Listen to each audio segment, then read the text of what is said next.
Hello, welcome back for our next episode of Champions of the Fae. I'm very excited to see what we get into because we've got the possibility of fighting gnolls and giants and dragons. Oh my! Um, I have been very much looking forward to this since last week.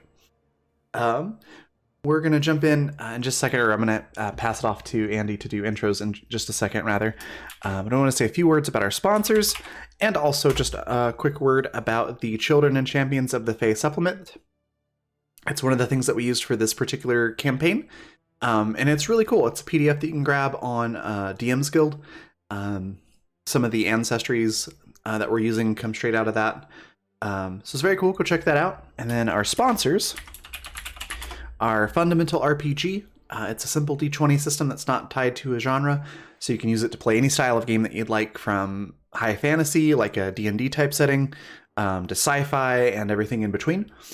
You can pick up physical copies of the book, which look like this, over on Amazon, or if you prefer PDFs, you can grab that at coffee.com/raven, like it's spelled at the bottom of the screen. There's also a free quick play guide there that you can download as well. Also go check out Die Hard Dice at dieharddice.com. They sell amazing polymer and metal dice sets and accessories. If you use the code FUNRPG, all one word with capital letters, you can get 10% off of your entire order. And they've got a lot of really cool stuff, including the Adventura set that there's a link to in chat, which looks like Adventurine. It looks like it'd be heavy and like actual rock, but it's polymer. Got a set here. They're really fun to roll. And that is it for our sponsors. So I will pass it on over to Andy to do intros, and then take it away. All right. Well, welcome in, everybody. Thanks for being here. We're going to go through ourselves real quick, reminding everybody who we are just a little bit and who we're going to be playing for this evening. We're going to go ahead and start off in our top left corner with Zan. Tell us a little bit about yourself and who you are going to be playing for us tonight. I'm Zan. I'm a professional GM and therapeutic GM as well. You can find me here and a few other places that I'll get into there at the end. And I am playing Baskin, who is a Fayscale Dragonborn, and in a really good mood right now. Really, really great place. Hopefully that continues. Unfortunately, right underneath you, X the Transient, playing Amira Ash, is not going to be able to be joining us this week, but hopefully we'll be seeing her again in the next couple of weeks. Up next, Timberdoodles. Tell us a little bit about yourself and who you are going to be playing for us tonight. I'm at Timberdoodles on Twitter. I'm a digital artist and I complain a lot. And I'm playing Reverie, a tiefling rogue, who's always up to no good, he swears, and actually no longer wants his 50 gold back. Well, that is good to know. Right underneath, Par Professional, tell us a little bit about yourself and who you are going to be playing for us tonight. Hi, I'm Par, a player and enjoyer of TTRPGs. I play Dramus, a phantom rogue, and he is not in a good place. Very recently, he was blasted with light. He didn't really think that whole Sun Temple thing, and he's sort of 1,000 yards staring right now. Yeah, he's in a really bright spot. That's true. Let's go over to Anna. Tell us a little bit about yourself and who you're playing for us tonight. Yeah, I'm Anna, aka Archival Does Funny most places on the internet, queer and trans advocate, museum worker, and TTRPG streamer and podcaster. You can find me on Twitter at Archival Does Fun.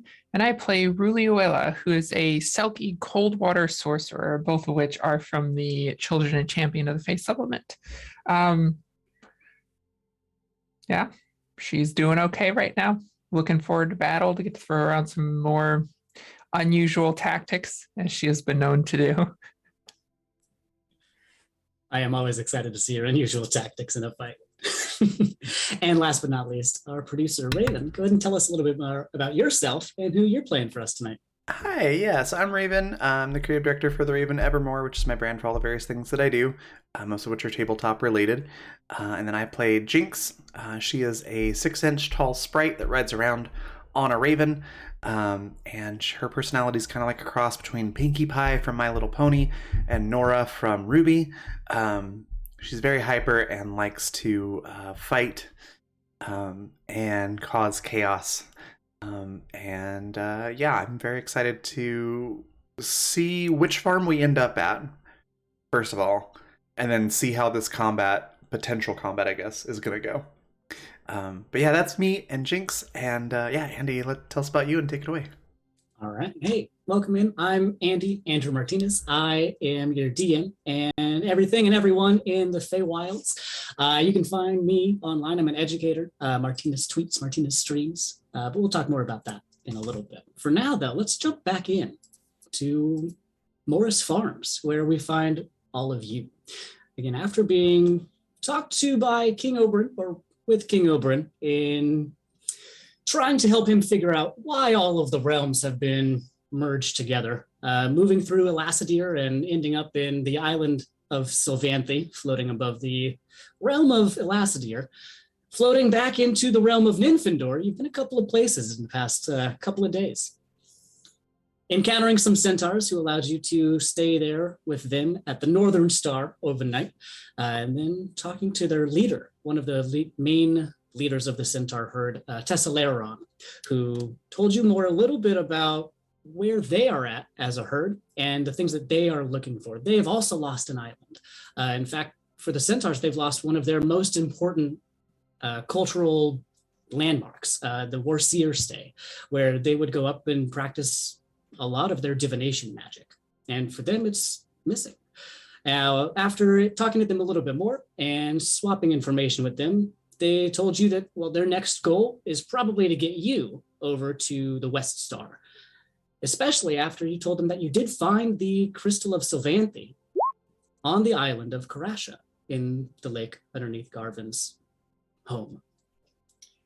Heading over to the Western Star, along the way, escaping a little bit of a fight at the water, you found your way to Morris's farm, encountering a rather friendly Cyclops and their 2 Galeb Duras.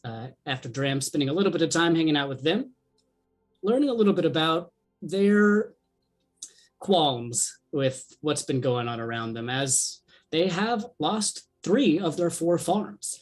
Morris told you a little bit about all of them. The Western farm, where they had a lot of plants, a lot of fields, and some pastures that the Knolls did take over.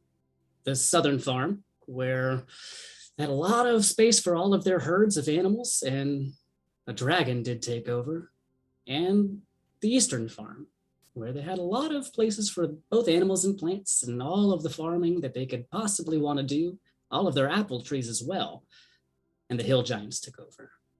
As you all heard all of the story that they had to offer, offering your aid in getting at least a few of these back, seeing what you can do, seeing what it looks like now. Morris offered you your pick of their axe beaks as you all selected your rides for the evening.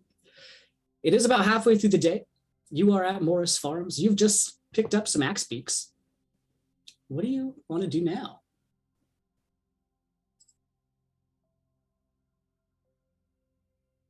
You're still at the location if you want to talk to Morris or any of the centaurs. Everyone's still figuring out what the next move is. Yeah, I think we need to figure out which farm we're going to go take care of first. We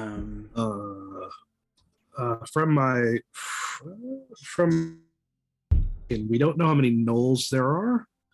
We know that there's I believe, and there's only one dragon. Yeah, that was my thought too, that if we start with the farm that just has one enemy and then we work our way down to the ones that have more. That seems like a good idea. I mean, dragon is just one target to focus on, so that would be good. And our experience with dragons has been playing games. So I'm sure this one will want something similar.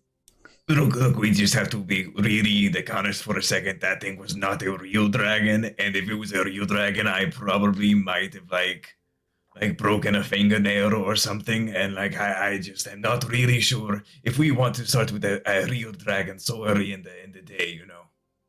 Morris did specify a bronze dragon, so it sounds like an actual dragon. Do we know anything about dragons? How much dragon lore do we have as characters? Well, you can make. So dragons aren't really that common here in the Feywilds. Some of you, though, have left the Feywilds, and I would allow an Arcana check for you to see how much you actually know. All right. Really wish I was good at Arcana. 22. Okay. 12. All right. So, you've definitely heard of dragons. They do exist for sure. Encountered them, maybe not so much in Ruli's experience. Jinx, though, you might have gotten a little bit more information than you were thinking you had. Maybe, I think the Raven Queen probably told you a little bit more about these just off the cusp or something like that. But you know that, yeah, dragons aren't really native to the Feywilds, but sometimes they can make their way here. And when they do, they can also sometimes be changed by the magics of the Feywild as well. So similar to what you are actually seeing with Garvin, in the sense where they're not always exactly as they could have been, but the magics of the Feywild are different everywhere. So you know that maybe the dragon of Elassidir might be different than a dragon of Sylvanthe, might be different than a dragon of Nymphindor. Okay.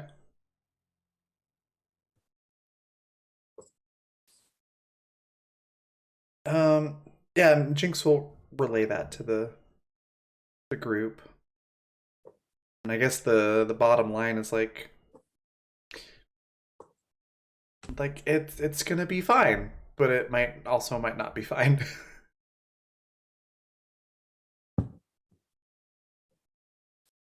I mean, personally, I really think that the Giants sound like a very good time.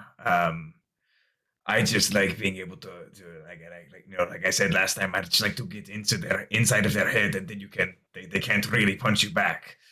And then after that, I'm sure the nose would be very easy.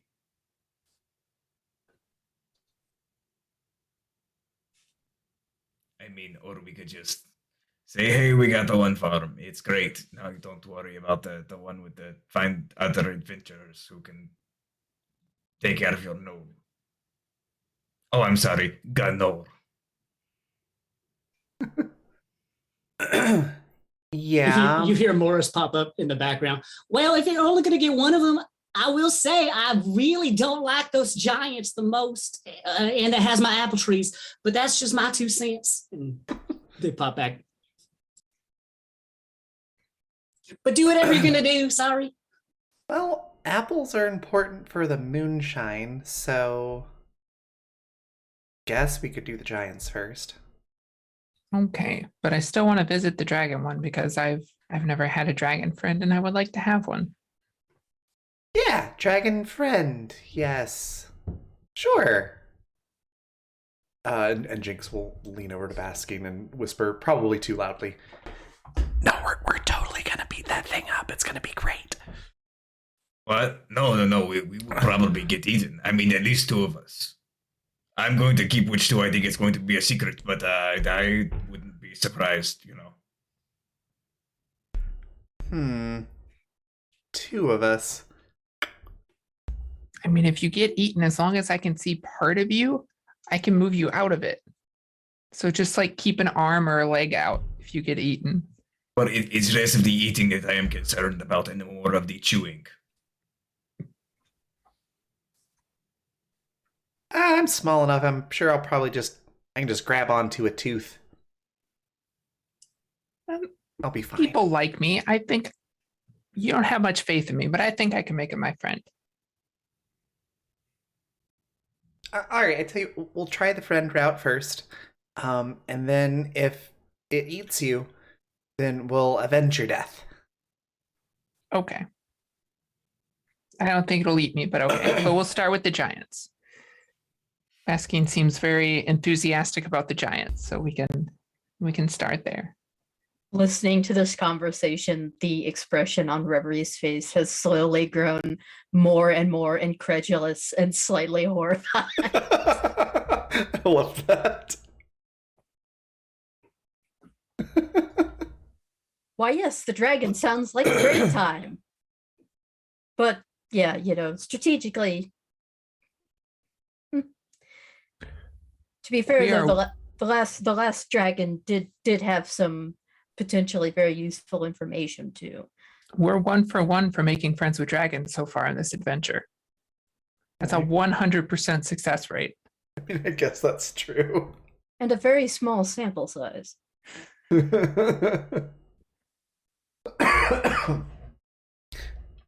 I think if Reverie says that, Jinx will definitely perk up a bit, having not been paying attention because she's thinking about, daydreaming about fighting dragons and things like that, and then hears sample size and like whips her head back. Wait, samples? Is somebody giving out food samples? I like sampling things. Sorry, I zoned out there for a minute.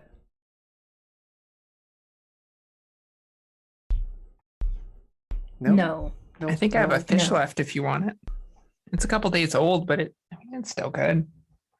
I'm gonna pass on the fish, but thank Okay. you. Suit yourself. I mean, I have some eelhound jerky. It's jerky now, but it'd probably be a little hard for you to chew. I mean,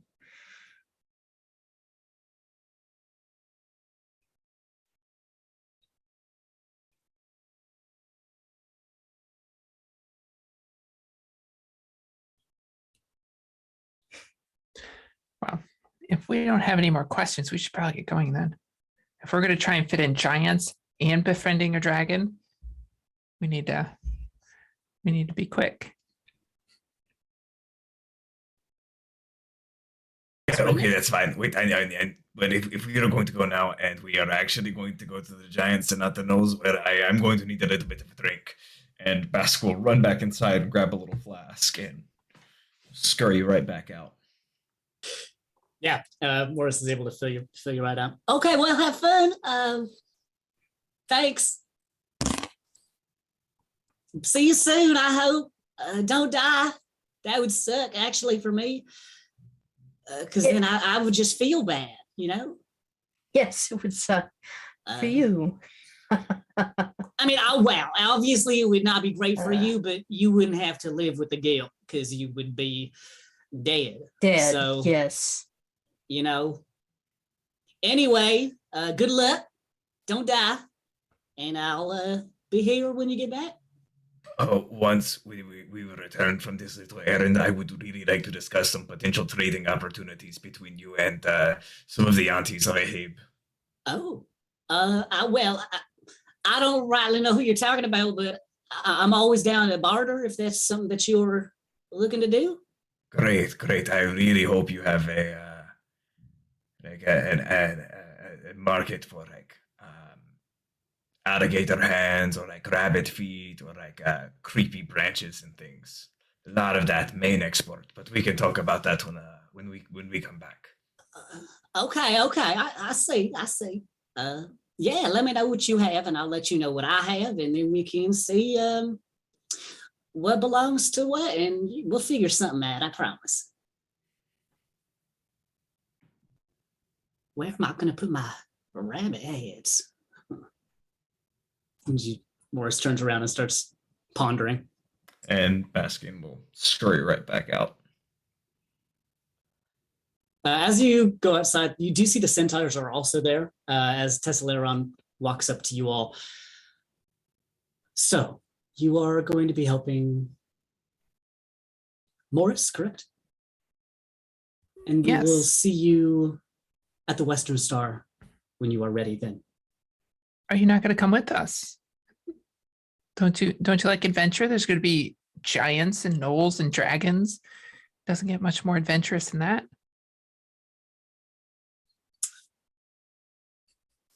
And you see Tesselaron look over to the others as you see almost all three of them are like, they're very, very badly trying to hide this excited expression on their face because they very much want to go on this thing, especially Little Mess. He's not even trying to hide anything.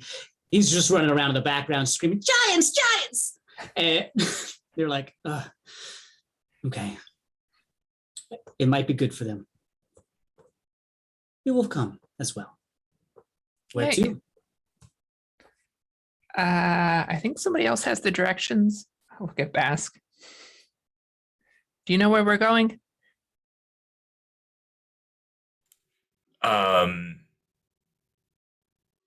Let me go check. Does someone else know? Because I don't really. Oh wait, I have a map. Yes, okay, yeah, I do have this map right here. Forgot about that. Yeah. I don't know. We're following Bask is the answer. This is a terrible plan. And I think Bask will take the like looking perhaps the most frightened that he's been on this entire adventure. We'll pass it to Dram. I have no idea. I don't know what. Nope. I do not lead other people through the woods. Bad idea. Sorry, would you pass Dram? The map. And thus the responsibility of leading us through the woods. You pass it over towards Dram, and Dram for like until he notices that he's being interacted with. Yeah, sure.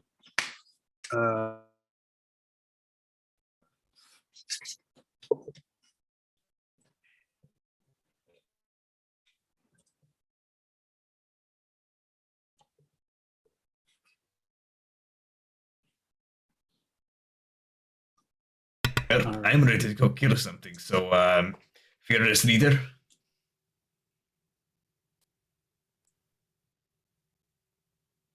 Yeah, I will lead the way.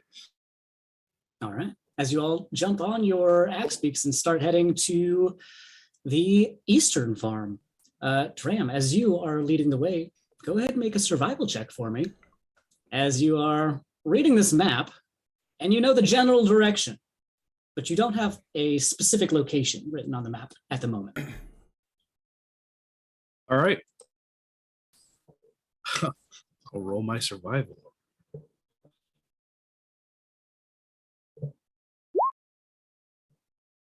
Makes sense. Okay.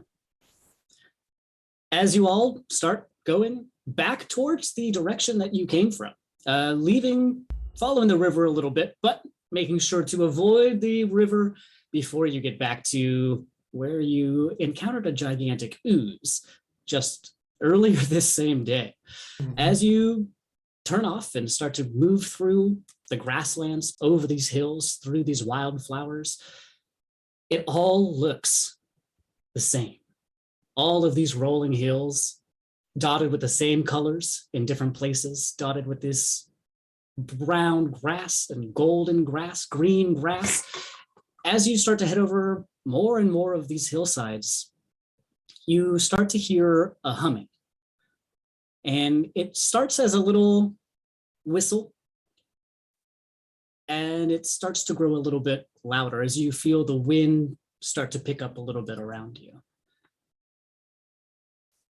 As you keep making your way through the grass, you realize that you're not really sure you know the direction that you started to go, but it all looks very similar around you. As you feel this grass start to move faster, you realize that the humming is coming from all around you. Go ahead and everyone make a perception check.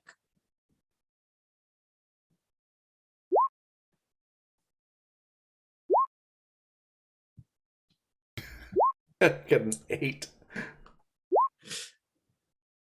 Okay. I got a 20.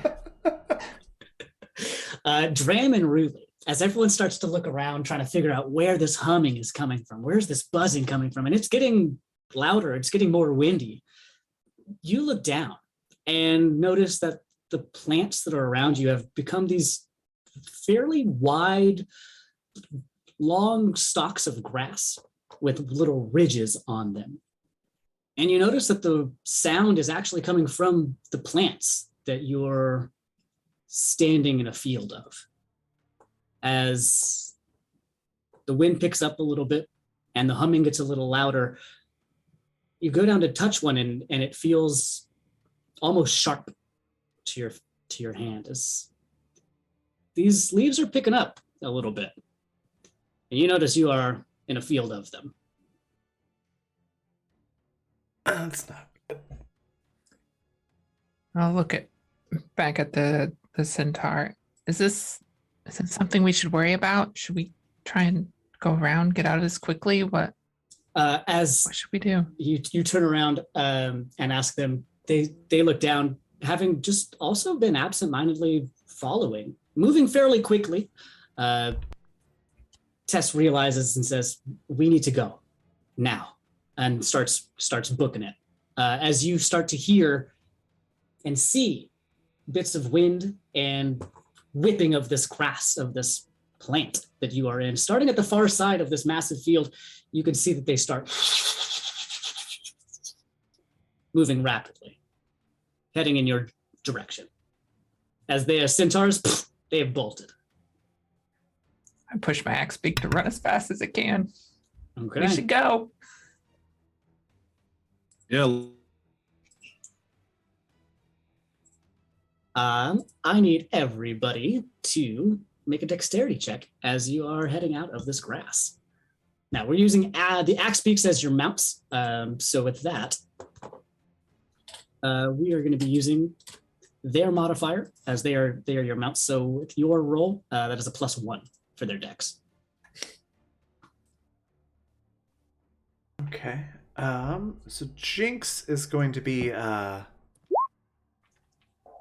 either riding on somebody's shoulder or just flying along. Yeah, that's fine. So Yeah, a dexterity throw for your axe beaks that you are riding on. Correct. So Okay, Jinx, you're fine. okay, cool. I was gonna say, do I need to make one? No, Or- yeah, you would be like riding on, I'm assuming, someone's shoulder or something. Sweet. Okay. As all of your axe beaks start booking it, and this grass you can see just moves faster and faster and faster, as it isn't predictable. It seems to be just following a random pattern until you realize that that random pattern is the wind itself, and it is still heading in your general direction. As a few of you, Ruli, you and your axe beak make it through. Bashkin and your axe beak, you make it through. Revelry and your axe beak, you make it through. As Dram, your axe beak's a little bit slow. It doesn't take that much, but the pieces of grass flip up and start to slash at the legs of your axe beak as it takes 5 slashing damage. Fine.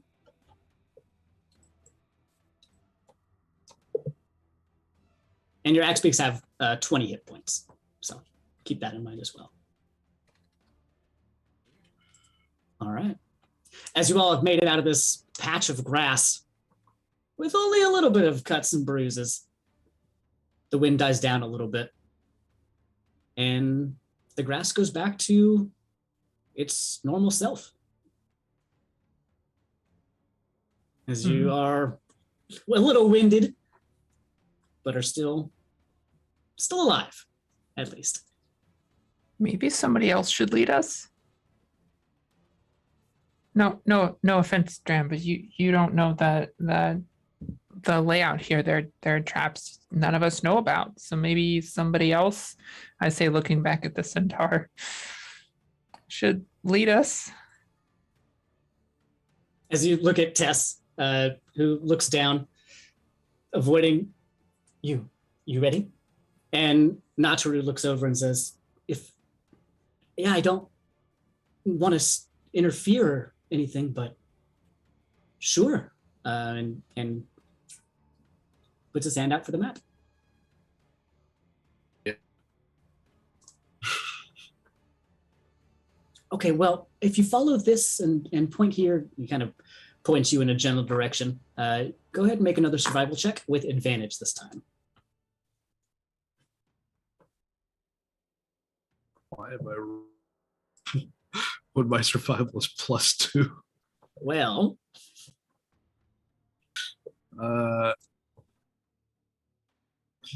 16. okay. After figuring out which direction you maybe wanted to head the first time, moving off, going through a couple of more of these hills, which again do look very, very similar. As you felt the sky around you start to get a little bit more dreary, a little bit darker. It's not as bright and sunny as it just was. As you end up reaching a hill and seeing over on another hill, right over the way, is what can only be Morris's farm. As you see a massive windmill with 4 prongs to it, standing on top of a large barn with a fairly large brick and stone wall that goes all the way around. And this stone wall would probably be about 50 feet on that side, maybe 100 feet on that side. It circles an entire internal area, which you can see there has another large barn that sits on the inside. And I need everyone to make a perception check as you look over at this farm that you've just found.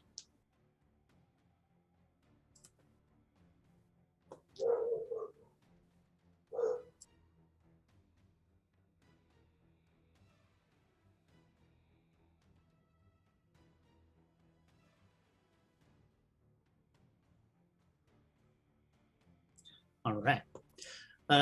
So let's see. Revelry, Bastion, Dram. You definitely see that this is overrun with giants. You can see that there are 2 of them just kind of sitting on the ground, looking like they're kind of asleep, or at least not looking actively around, just kind of right next to the windmill. And inside, you can see that there's a few others as well. Dram, you can count out that there are 4 hill giants inside of this farm that are just kind of moving around at the moment. And they, you can see that one of them looks up and just, you see a rock just fly over the huge stone gate and fly in your general direction. As it doesn't quite make it all the way to you, but it slams at the base of your hillside. They definitely know that there's a group of people that just approached the area. What do you want to do? Should we negotiate with them or just attack? I mean, they stole somebody's farm. So I don't. Yeah, and I mean they did just try to squash us with a big boulder, so seems pretty hostile. Look, and I hate to be the one who's bringing this side of the argument, but she might have taken it from someone too. It's kind of makes right here for a little bit, like 20, 30 years. Nah, they're not going to remember like that. They got little kids that were born here. They're never going to think that this is not theirs. Like, maybe. I feel like the Iraq was a very good indication that they would not really want to negotiate. Maybe let's go see the Knolls. This was fun. This was a very good thought exercise, I think. I thought you wanted to fight the giants, though. Look, I wanted to fight like 1, maybe 2 giants, and I get the jump on them when you can like really mess them up before they know where you are. But they see us, and that's a really big rock. Yeah, but if we get close enough, we can even the numbers out, and we have more people on our side than they do. Jinx kind of squints to try to gauge the distance. She's like, also, I'm pretty sure I can hit them all from here. I mean, the ones that we can see. It'll be fine. I'll cover you. Yeah, okay, I guess, sure. All right, let's do it. Let's kick some giant ass. Okay, fine. Break my arm. Oh, hold on. Hold on, before we head down anywhere, does anybody have a spare dagger or short sword? I hate to be that guy right before we're actually going to move in. Without missing a beat, Jinx pulls out a small knife that she has to hand it out to you before realizing that it's basically like a thumbtack for you. You can use my... maybe... probably less helpful.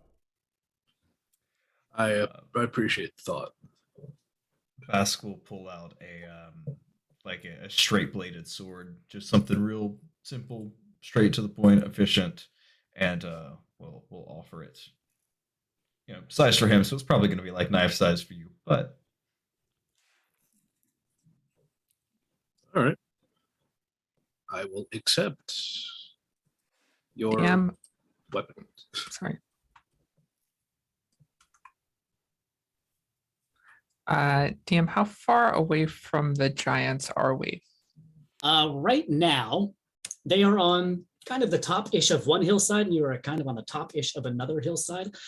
So they are right now a little bit directly across, probably about 300 plus feet. Okay. They're not giant hills, but it does dip down a little bit in the middle down there. But you can see a lot of that hillside, not currently, but it looks like it was at one point soil that was growing stuff. It looks like this, isn't being maintained really, but it looks like there were definitely plots of land that were at one point used to grow crops and things like that. Yeah, if we get closer, I can turn the numbers even more in our favor. I think I can create some chaos for them and it'll help us. But if we don't think we can take this battle, then maybe we shouldn't. But I have faith in us.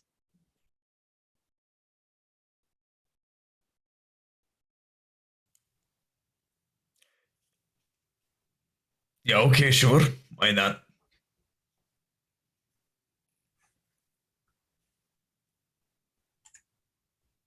I go where you all go.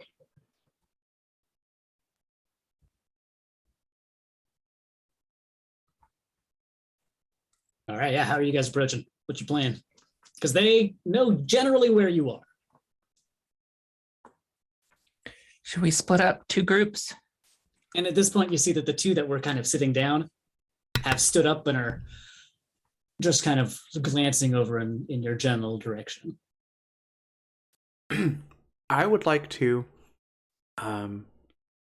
while we're trying to figure out a game plan, like we've decided we're going to attack, we're still trying to figure out the best approach.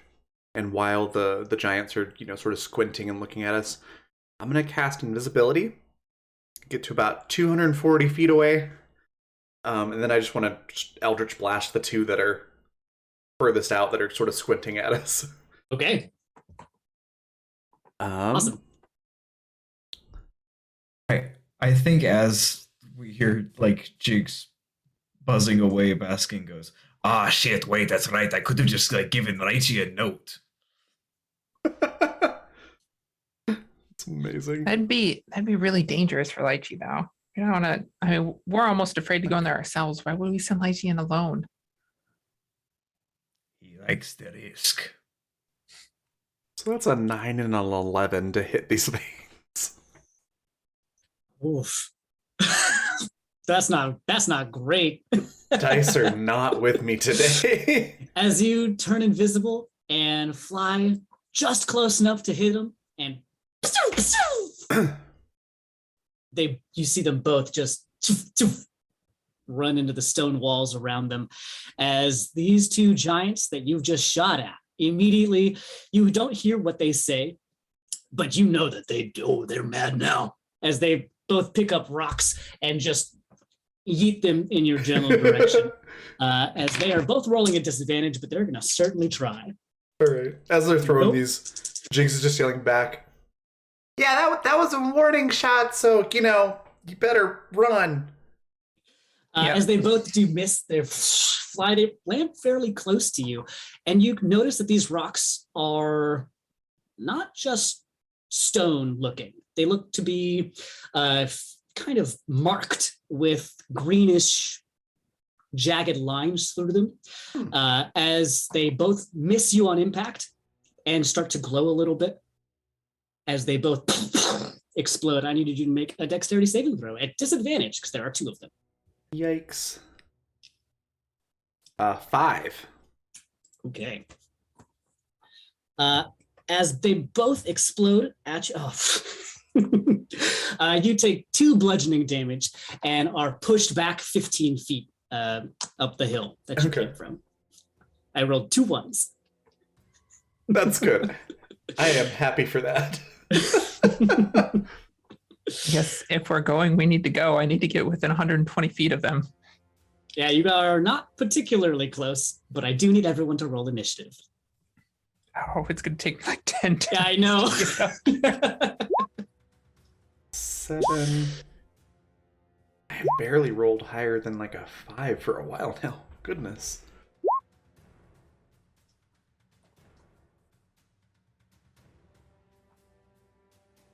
Okay. Yeah, people don't get too far ahead of me because I'm going to create some chaos and we'll let them deal with that while we get into position after that. So we have Reverie and Ruli, both with a 16. Reverie's going to go first with a plus of 6. Oh my goodness. And then we have Dram at 14. And Bastion at 12. And Jinx coming in at 7. All right. Revelry. The chaos has started. You are standing on a hillside. There's magic flying. There's rocks exploding. What do you want to do?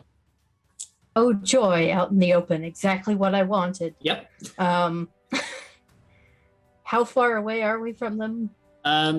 You're about 300 feet directly across, but it gets a little bit more as you start to incorporate you're about 350 feet running.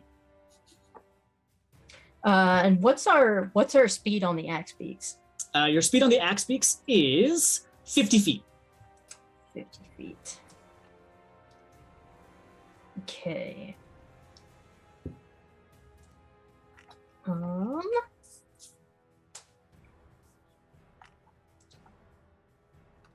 I'm going to try something. I'm going to move forward 50 feet. Okay. And I am going to, Reverie pulls from one of his pockets a deck of cards. And I have a shuffle deck here. And fingers crossed on what this gives me. And to see if it's even on this list. If my cat will move out of the way. Let's see here. Nope, gotta shuffle again. See how many times I have to shuffle to get a card that's actually in this deck. Oh, lucky me! He pulls out a 10 of diamonds and throws it down 30 feet in front of him. And from the card appears a fire giant. Wonderful. As this massive fire giant, even bigger than any of these hill giants, which themselves significantly larger than Morris, and all of them significantly larger than all of you, erupts out of this card as it blasts fire and lava everywhere. And they must, it says, if they visually inspect the creature, they have to make a successful DC 15 intelligence investigation check. And then the creature will appear as translucent. Okay. All right. Wow. What a turn. You got anything else? I lucked out. Yeah. For real. He kind of yells to the giants, cups his hands. look, we can fight if you want to, but I don't think our friend here is going to make that very easy for you. And it says the creature that the card summons will look, appear, and sound. It can't do any damage, but it will look, appear, and act and sound exactly like the actual creature for the duration that it's summoned. Okay. All right. Let me go ahead and pull up Fire Giant real quick. And I will remove that from my deck of illusions since I got super lucky. Yeah. Wow. Lucky, Okay. lucky. All right. Awesome. Great turn. Ruli, you're up next too. What do you want to do? Yeah, I need to get closer. So I am going to, on my axe beak, move and dash, so 100 feet. And I'm guessing that they're probably going to throw some rocks at this giant. I don't want to be next to it, so I'm choosing a path that's kind of out of the way a little bit. But yeah, I'm moving 100 feet, which should put me 250 feet away. Yep. That's all I got. That's what I'm going to be doing the next couple turns, unless they come out of there. It's fair. All right, Dram, what do you want to do? I would also like to get closer. Since when I'm moving myself, I can use a cunning action as a bonus to dash as well as take an action dash. And can I do that with the axe beak? You cannot do that with the axe beak. Okay. So you yourself can, but the axe beak cannot. No problem. So I'll just let's go back. I will. Which way is the windmill? Actually, The windmill I is forgot it. straight ahead. It is front and center at the big front of the farm. So it is where the wall comes out and around of. The two giants that were sitting down that are now standing up are essentially flanking the big windmill. Gotcha. All right, so then I'll just I'll action and movement 100 feet on the axe beak, closer. All right. That's it. Okay. Sounds good. Baskin, what are you up to? Baskin will pop Lychee back into the area and go, Okay, I really need you to go over there and do what it is that you do best, my little friend. Be a pain in the ass. If you see that I'm going for one, I just need you to go and just chatter at it, scratch its eyes, normal things. Friendly playtime. before trying to follow the same serpentine, one could say, pattern that Ruli is employing on the opposite side to try to draw fire. All right. Awesome. Movement and action. Perfect. As Lychee flies off and gets ready. Jinx, what are you up to? So Jinx is going to continue to try to get their attention and be a distraction. So she's going to... basically, she's flying at a diagonal that's a little bit closer to the farm, but a little bit also to the left. And just straight across. So her distance from the ground is increasing, even though she's just flying in a straight line. And then she's moving off to the left to try to draw their attention away from the party. Still firing off more Eldritch Blasts. But she'll do her full movement and then also do Misty Step as a bonus action. Okay. To get a little bit further down the line. And then we're going to see if I can do this a little bit better this time. Oh, that's not what I meant to do. Wrong one. There we go. 24 and 23. Both of those are definitely going to hit. Fantastic. That'll be 8 and 8. All right. -8 to each of them, yeah? Mm-hmm. Perfect. All right. As you blast both of them, and they don't love that, but they're more concerned with this gigantic fire giant that has just appeared out of nowhere in front of them, as they are all going to try and figure this out. What was that DC they had to get to, by the way, Reverie? It is a DC 15 intelligence investigation check. And if they pass it, the creature appears as translucent. And if it says any physical interaction with the illusory creature reveals it to be an illusion because objects pass through it. So Reverie's fingers are crossed that no stones hit it.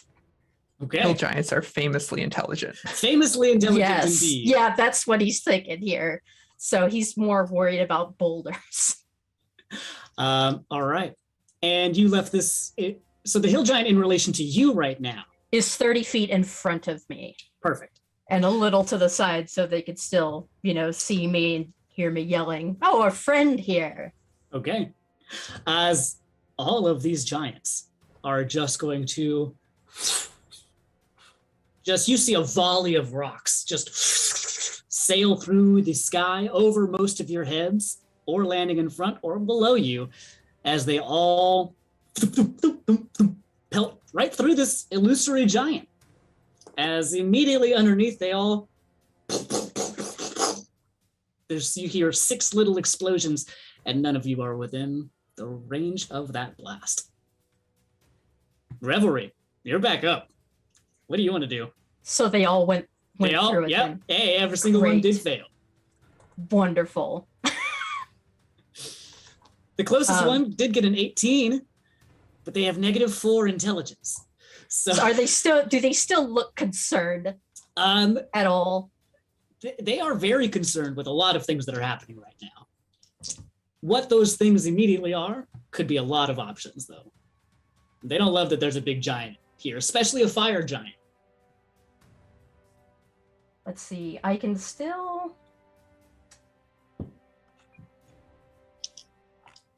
I believe I can still use an action to command it to do something. So let me pull that fire giant card back up.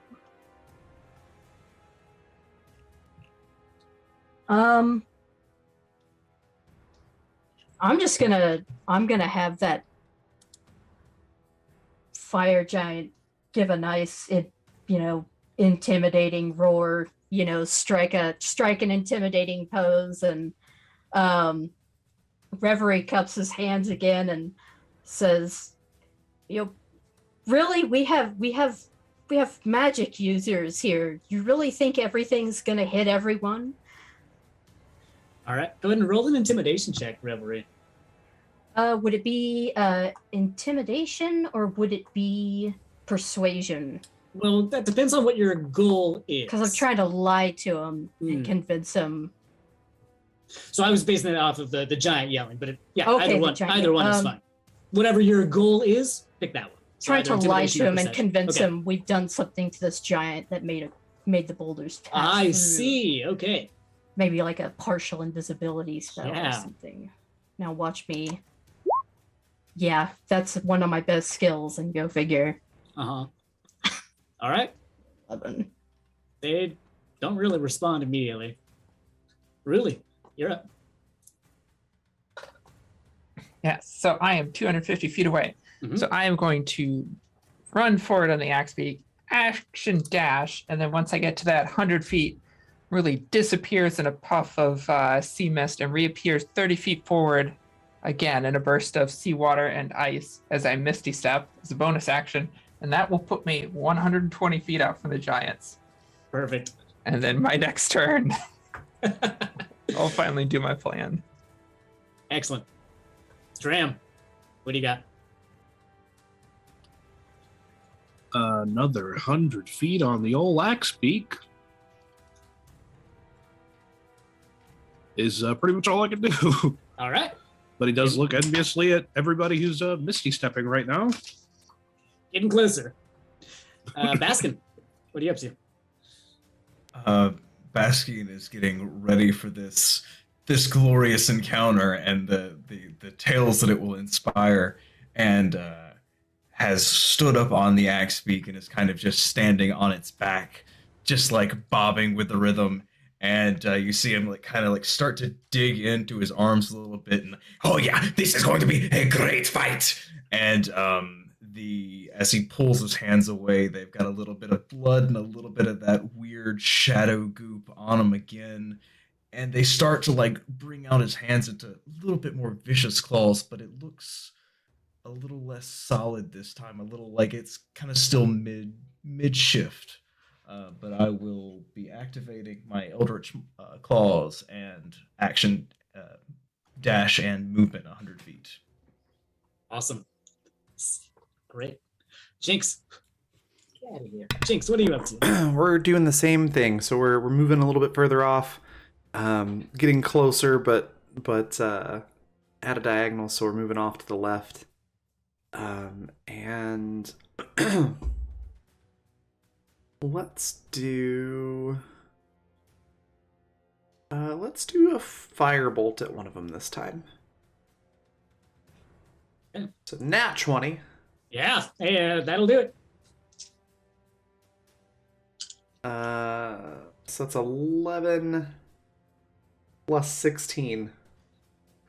Nice. Apparently, fire damage. Okay. So 27 fire damage. All right. Awesome. Good hit. And now it's the Giants' turn. We're gonna see if they are still not rolling. Nope, they're not. Yeah, all of them, even the ones that are taking hits, still think this thing is real. As they all, you can hear. None of you can really speak Giant, I don't think, unless you can. But I don't think anybody can speak Giant. You definitely hear that they are communicating. They're definitely talking to each other. But what they're saying particularly, you can't really understand. There's definitely concern is the tone that you are hearing from the ones that you are close enough to. Most of them are just going to continue to throw rocks through this illusion. The one that you just hit, Jinx, is going to turn off and throw its rock in your direction, but you are not particularly close. And that is going to miss you, but it is still going to explode in your general direction. So, Jinx, I need you to make another dexterity saving throw, please. All right. 19. All right. Success. As you take 1 point of bludgeoning damage and are still in that general zone. You didn't really get hit really hard. Yeah, this was a bigger explosion than the first one, though. So it's same. It's fine. Yeah, All right. she's just doing the whole like missed me, yeah. Revelry, you're back up. I'm going to back about 20 feet away. I have a 120 foot range within the creature to keep it active. And I'm going to have my fire giant throw a boulder. But I am purposefully going to have it miss, like barely. But it's going to be, I'm assuming it could heft a boulder significantly larger than the hill giants could. So I'm going to try to give them something to think about with those little brains of theirs. Okay. As you look up and this giant just materializes, this gigantic flaming boulder in its hand, and with both hands overhead just throws it, going even further than the farm itself, landing on the other side. As you can see that the giants right in front of you just watched this in awe as this massive flying rock went overhead. And Reverie kind of yells, "Is the farm really worth it?" Okay. Go ahead and make another persuasion check if you're yelling at him. Really? 13. I have All my proficiency in that. Okay. Really? You're up. Okay. I apologize for this. So there's 4 giants, right? Are they were in 2 different pairs? So there's 2 giants that are outside of the walls, and currently there are still 4 giants inside of the walls. Okay. So there's 6 total. There are 6 total. Yes. There's more than I thought. So I'm 120 feet. So I can only hit the 2 outside the walls. Is that? Currently, the others are hittable, but they have more cover right now for sure. Well, it's just, are they within 120 feet, or do I need to go forward a little bit? How far forward to target them? So the ones on the outside, you are definitely within range. If you Mhm. want to get any closer, you can be a little bit more in range of the ones on the inside, but they are right now under 3/4 cover, essentially. So the door is open, you can see through there, and you could definitely make a shot at any of them. Doesn't matter how much cover they have, because it's a Okay. saving throw. That's fair. Yeah, so really appears in that burst of sea mist and ice, and immediately closes her eyes and starts singing, and it's a much sweeter song than you've heard before, and then her voice almost splits into another tone that is discordant with the first. I'm going to spend 3 meta magic points to twin spell Enemies Abound, one on one of the ones outside of the wall and one on one of the ones inside the wall. That's an Okay. intelligence saving throw, DC 16. Oh, I heard they're really good at those. Well, that's a 4 and a 14, so neither of those are going to cut it. Okay. Yeah, so they lose the ability to distinguish friend from foe and regard all creatures they can see as enemies. Of course they do. Hey, that's really cool. All right. Yeah. So if they take damage, they can repeat the save, but it's Okay. again an intelligence saving Uh-huh. throw, DC Of 16. Okay, cool. Cool. Good move. That's pretty sweet. Anything else you got on your turn? No, I'll leave it with that. Okay. As you see one of these on the outside, just look over at the one next to it. As one of these on the inside, you just hear scuffling. Dram, you're up. Okay. Since I've moved 200 feet so far at the X Peak, I'll move another 50 on the X Peak and then jump off, so it can go elsewhere and not get squished by a giant. And then I guess just move on my own. How does that work? Do I spend a dash to continue movement? Okay. So, yeah. So another 50 feet and then 30 feet. So I'm within my brain. I moved 280 feet out of 350. Yep. So 70 I'm within 70 feet. Correct. Okay, so not this turn, but next turn I'll be able to do something. All right. Oh, really quick. The one that's outside, did you cast this on the one that Jinx has been hitting more, or the one that Jinx has not been hitting more?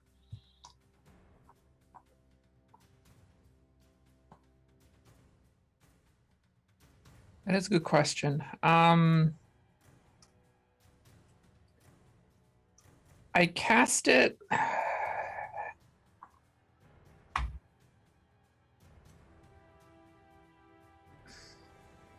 I cast it on the one that Jinx has not been hitting. Okay. Yeah. Cool. Bask, you're up. Jinx, you're on deck. And about how far am I still from it? You have been traveling on the Axe Peak for still 2 rounds. You're, I think, about 50 feet away at this point. About 50 feet away. All right. Cool.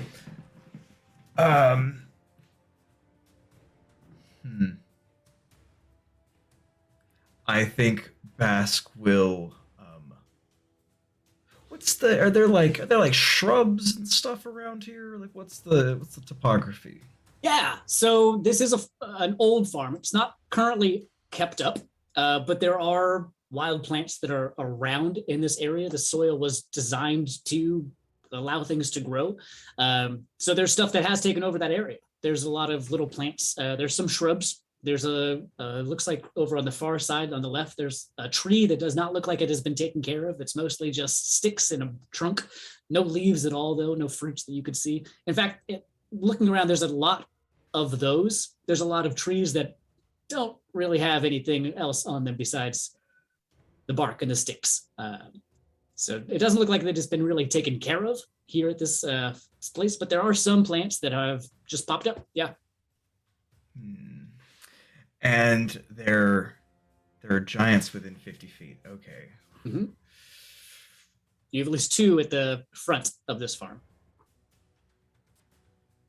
And there wouldn't be anything visible going around them from enemies abound, would there? No, I don't think so. Right. No. Cool. No, you would hear Ruli singing, and you would know that she's doing something. But Yep. something unpleasant. Okay, cool. In that case, Bask is going to move the 50 feet on the axe beak, and I hate to do this. How big are the giants? The giants are about 25 to 30 feet tall. They are about 15 to 20 feet wide. So they take up about 4x4 square on a map is what it would be. They're bigger than Morris for sure, but the fire giant is significantly bigger. The fire giant is standing 45 feet tall, so almost 3 times what Morris was.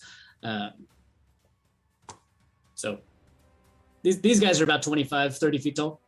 Okay, cool. So in that case, I'll dart the 50 feet on the axe beak, and right when I'm like 10 or so feet away, Bask will leap off of the axe beak, and you'll see spectral draconic wings unfurl from behind him, kind of engulfing the little pointless vestigial wings, and the shadows have more materialized now, and his hands aren't as grotesque as they have been before. But you see one horn coming from his snout and 2 more coming from his head as he yells, "Primer Bask, bitches!" and will use the draconic wings and step of the wind, and will try to fly into the nose of the nearest giant. Okay. As you try to climb into the nose of a giant, go ahead and make an acrobatics check for me, please. Or athletics, I'd give you either. Acrobatics all day. All right.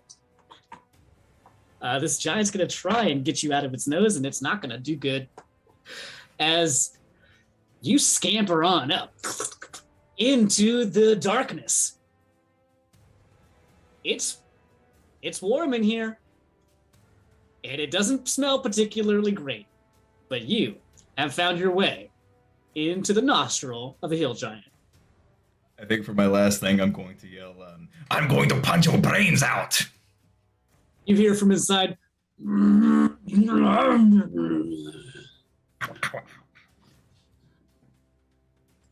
All right, Jinx, you're up.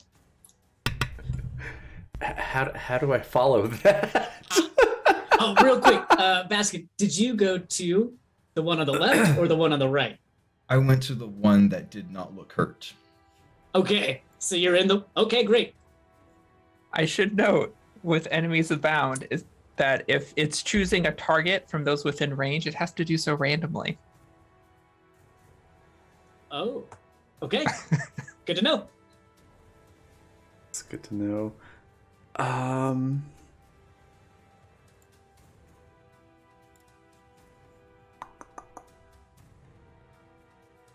I'm trying to decide which route I want to go with this. I think we're just gonna go straight towards towards them at this point. So just getting closer instead of kind of flanking off to the side. We're going to do the Misty Step thing again to get a little bit closer.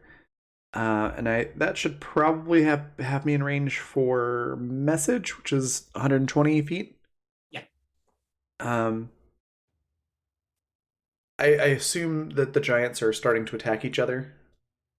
It has not gotten to their turn yet. Okay. So you're also not quite sure what this singing means yet. Okay. So soon. Okay. Then won't use message this time. We'll just do our normal attack. But I've got something lined up for next time. Let's do Firebolt at the one that I didn't aim at last time. Okay. 26 That'll hit. for 6 fire damage. Okay. And then it is going to make an intelligence check, and that's going to fail. So it's still under the spell. You got anything else, Nix? No, that's it. All right. As it's the giant's turn, we're going to start with the one that has Baskin in its nose. As there are technically 2 enemies right next to it, and it does have to randomly figure that out. So on a 1, 2, or 3, it will swing at Baskin, aka its face, and on a 4, 5, or 6, it'll swing at the other one. That's a 1. As this thing takes its own fist and just tries to hit you, Baskin, as it is going to succeed on a strike against itself, as you are currently under cover, and the cover is its own nose. All right, it's going to take 6 points of bludgeoning damage, and it's going to make another intelligence check, and it's not gonna pass 16. So that's cool. The one next to it is going to pick up another rock, and it is going to throw it at. That means he's making an intelligence check as well. Okay, it has realized that this is an illusory giant, at least. So it doesn't throw it at the big thing. And instead, it is going to chuck it in Revelry's general direction. As it's going to... Ooh, that's probably not going to do it. 13? Oh, nope. Just missed me. Just missed you. As this rock slams into the ground right next to you, as you also see these green markings that are going through it as it starts to glow and explode around you. I need you to make a dexterity saving throw.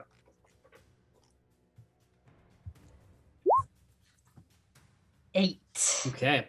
As you take 6 bludgeoning damage from this thing and are flung backwards 15 feet, and you are prone on the ground. And I would like to use Uncanny Dodge. Perfect. So that knocks down to 3. Yes, you can. Yes, 3 so- bludgeoning damage. All right. All right. The ones on the inside. Let's see what they're up to. Okay. As you just, from the inside, you just hear commotion. You just hear madness and a little bit of glimpse of 2 giants just pummeling each other at this point. You can't see exactly what's happening in there, but commotion, revelry. You got blasted by a rock. You're prone on the ground. What do you want to do next? How tall is the grass here? The grass here is about 3 to 4 feet tall. And how much? How could I use Uncanny Dodge while I was on that axe beak? I take it I could not. Ooh, that is a good question. Go ahead and roll a dex save for your axe beak as well. Okay, how do I do that for the axe beak? So that's just a d20 plus 1. Okay.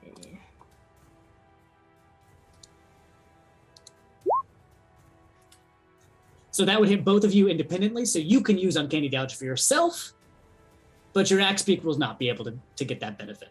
So your Okay. axe beak also takes 6 bludgeoning damage and is prone on the ground next to you, but you took 3. Okay, so I think we're gonna get back up, Yeah. and move another 15 feet back. You know what? No, actually, we're going to move 15 feet, not straight forward, but kind of diagonally. Because the giants are still throwing rocks at our giants. We don't want to be too close to it. And I am going to once again have this fire giant throw another giant flaming boulder. Again, not to hit, but to hopefully come pretty close. Because if nothing else, hopefully this is providing a distraction. All right. As another rock just pops up in the arms of this fire giant, as it throws it up and over, missing the farm, but definitely distracting a couple of these giants. Really? What are you doing now? Distraction is just another layer to the chaos. Is there cover anywhere near me? So there's tall grass, which you can hide in. There's the stone walls, which you can hide by. There are some nooks and crannies you'd have to get a little bit close to those giants because they're by like the windmill. There's a couple of other parts that are sticking out of the wall that you could probably hide by if you would like to. There's some trees around. Nothing that's like super, super hidden though, but you can certainly try anything. Not great at hiding, but I would love some cover just in case they throw something at me. So if there's something within 30 feet of me. Oh yeah, you could definitely find a tree at least or something like that to just kind of prop yourself up behind. Okay. Yeah, I'll do that. How close does that put me? The tree would put you, let's see, looking at here, you would be about 50 feet off to the left. Okay. So not directly in front, but off in that Yeah, general that direction works. over there. Yeah. Then in that case, as I'm running before I get to the tree, I'm going to pull some water out of my seal skin and spin it into a ball of ice and throw a chromatic orb at the one that is not under my spell. Okay.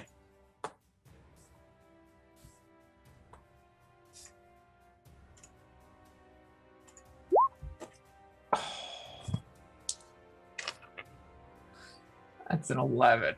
Oh, that's not going to make it. For really good unfortunately. damage, too. Yeah, Oh. You do have one advantage left. that's true. I want to use it on this, though. Why not? I'll use it. Watch me miss again.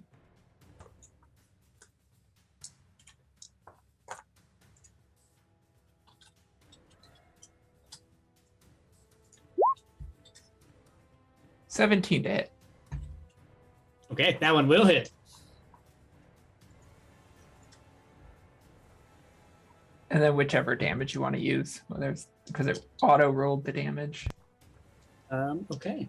Well, let's use the one that actually made contact. Let's use that 12 then. Okay. All right. And I'll duck behind the tree, make myself as small as I can. Okay. Sounds good.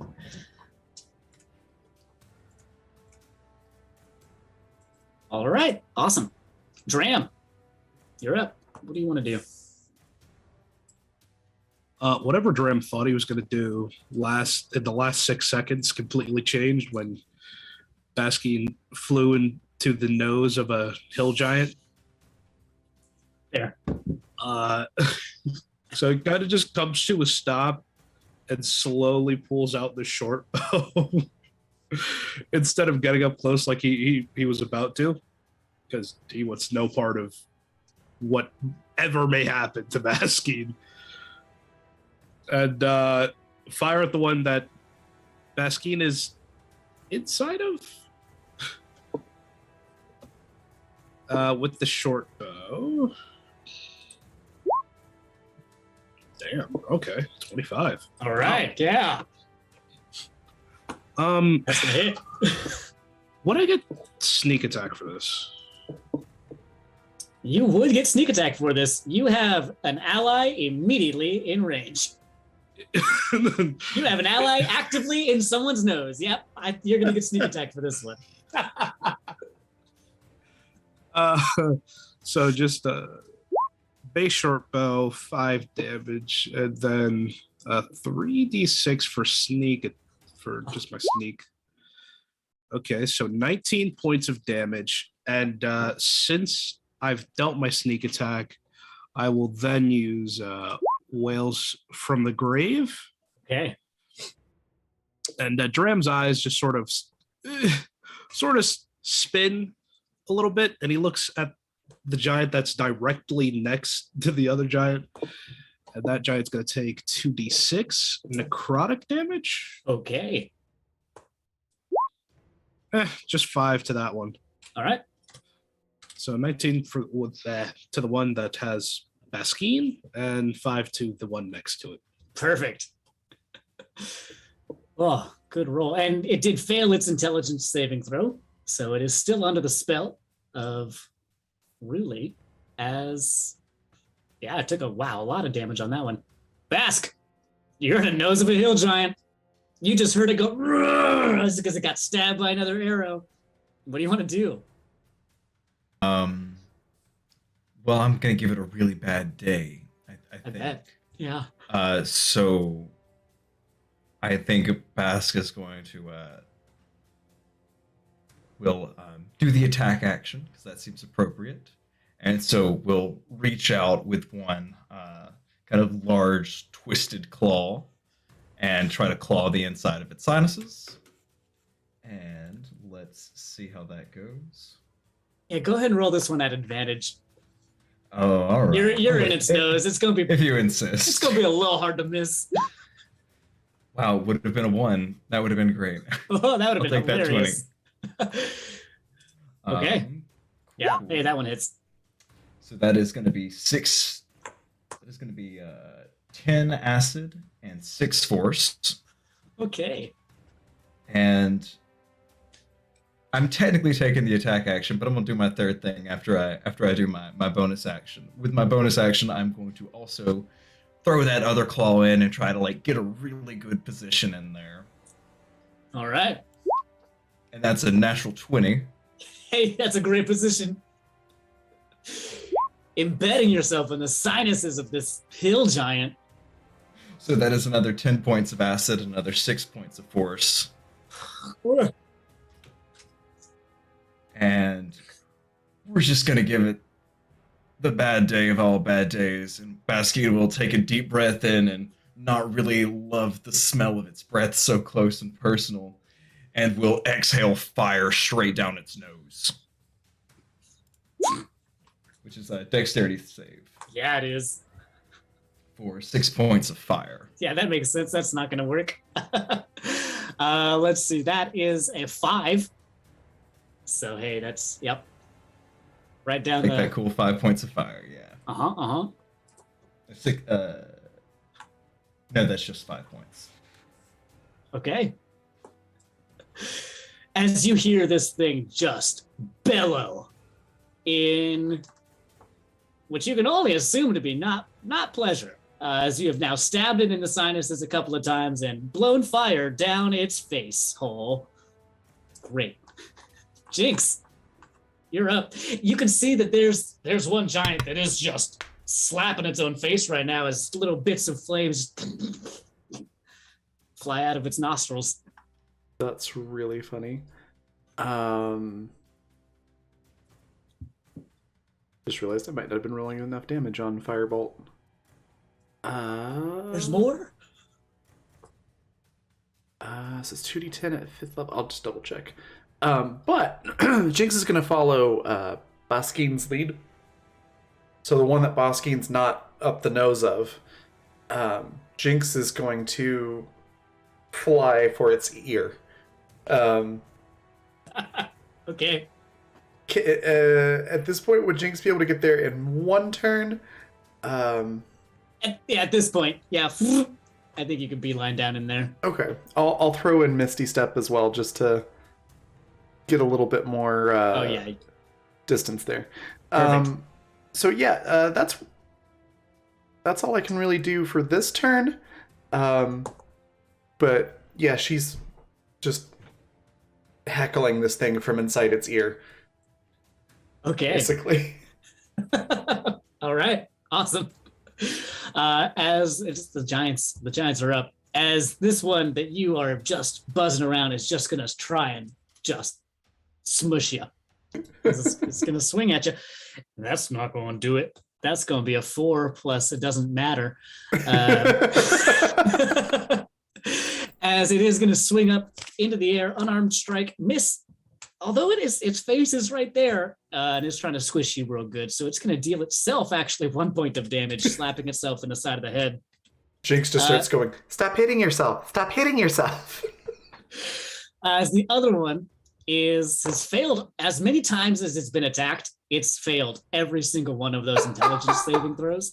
And it is now going to, it has a few different options. And that is going to be a 4. So it's going to still attack the one that's right next to it, as it is going to pick up its club that's on the ground and just full swing right at the giant that's next to it.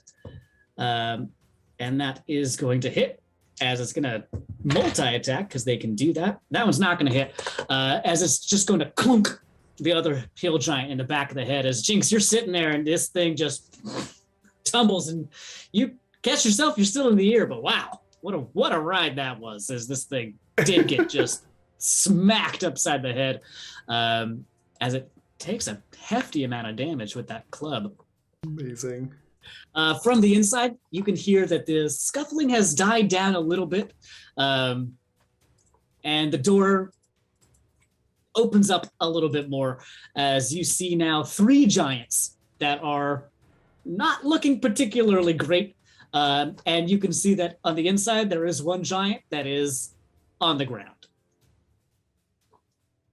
Revelry, what do you want to do now?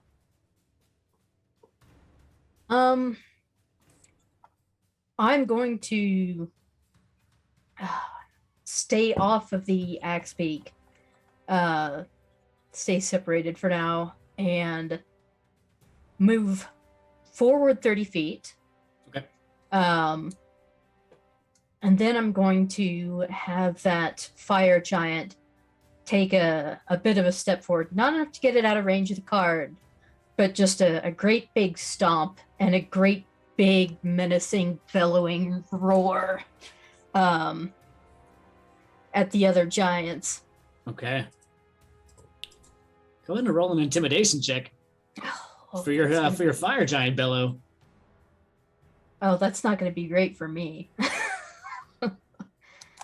Let's do this one at advantage as well. So you can use that second one. Oh, that's actually not terrible for me, but probably. Oh well, either 16 is still good. Yeah. As this fire giant lets out this massive, massive roar, longer and louder than any of the ones that it's let out so far. This is a good card. You're feeling pretty good about this deck. Super lucky. Yeah. I could have drawn like a goblin or a gnoll. Really? What are you up to? You said 3 of them came out the door, correct? 3 of them are peering out the door, surveying what chaos is happening out here. They were kind of aware of your presence as far as you are someone that is on the hill over there. And then chaos ensued. And now they're like, what the hell's happening outside?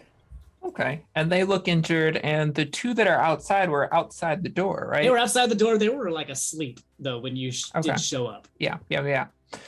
And you said they're 25 or 30 feet tall, right? Yeah, they're about 25, 30 feet. Yep. Okay. Yeah.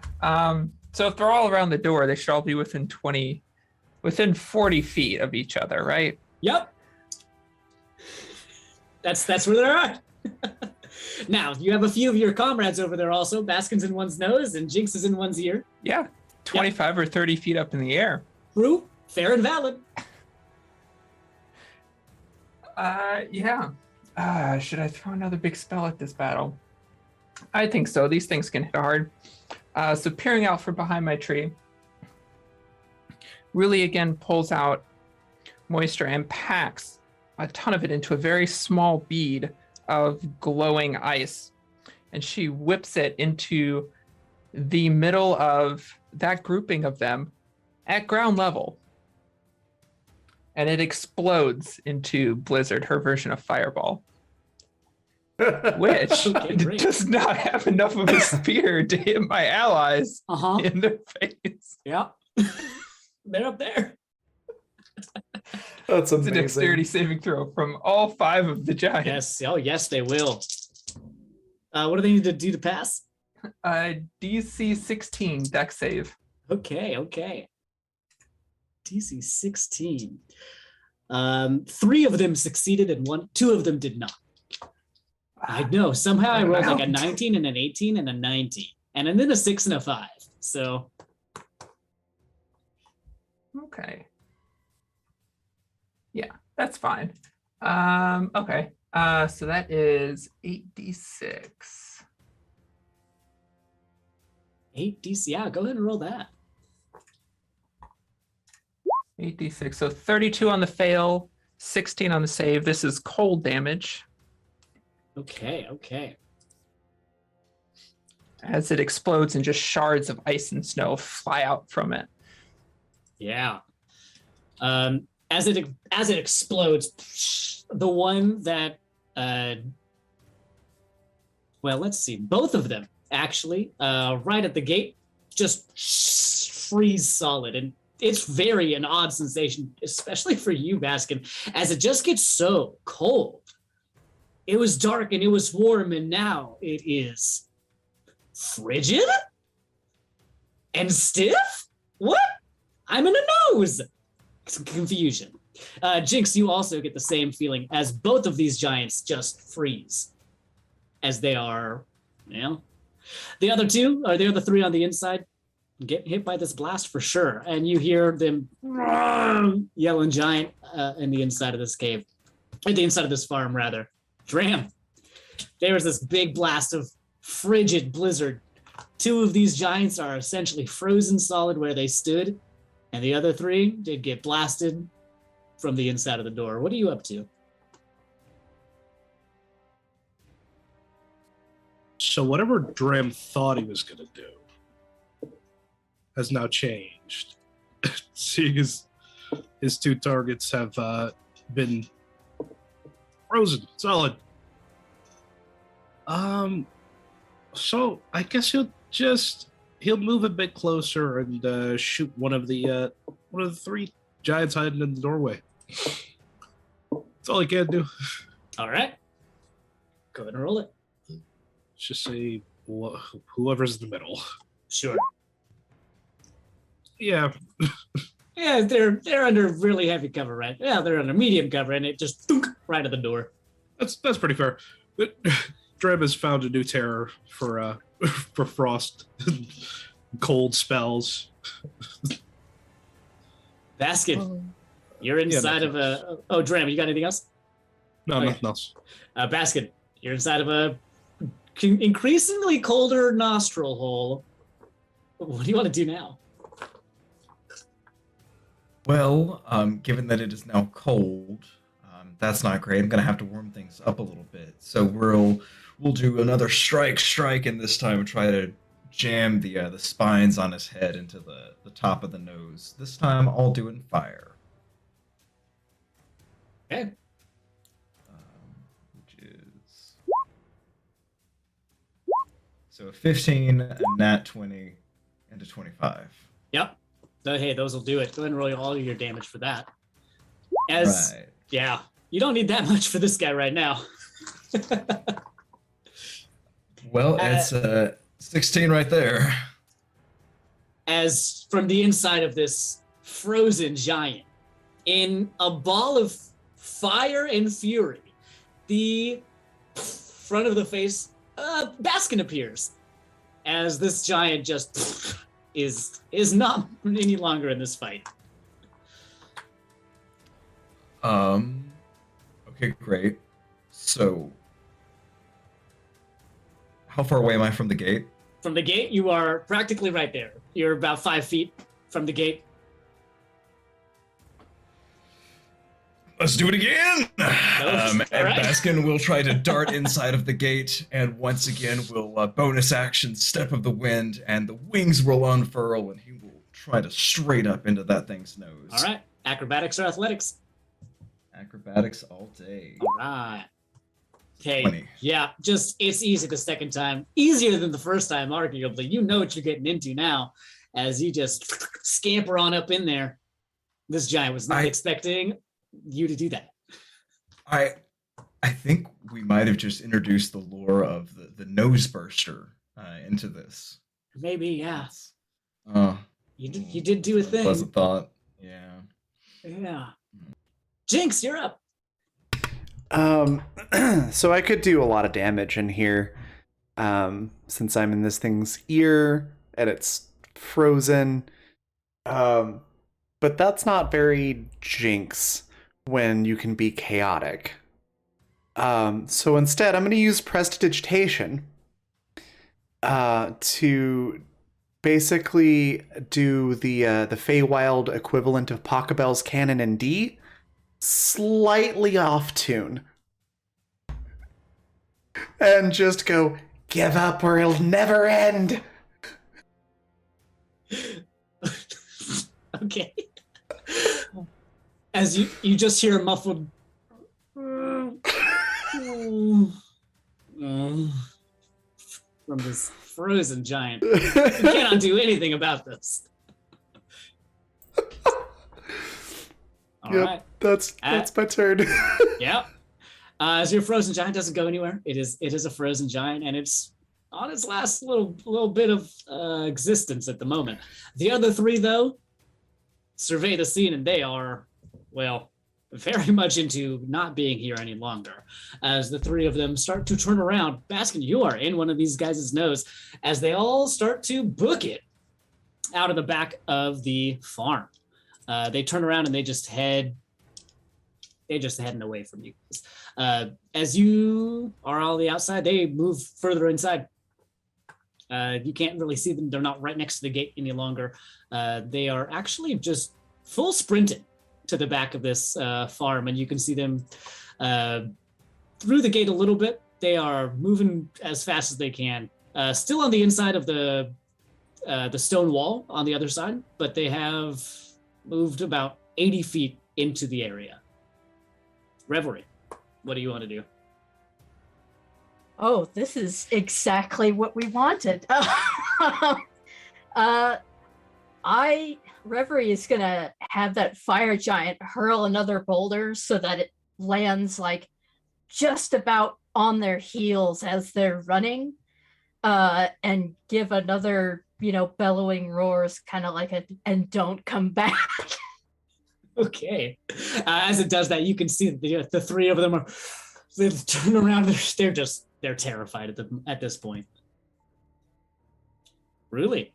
What are you up to?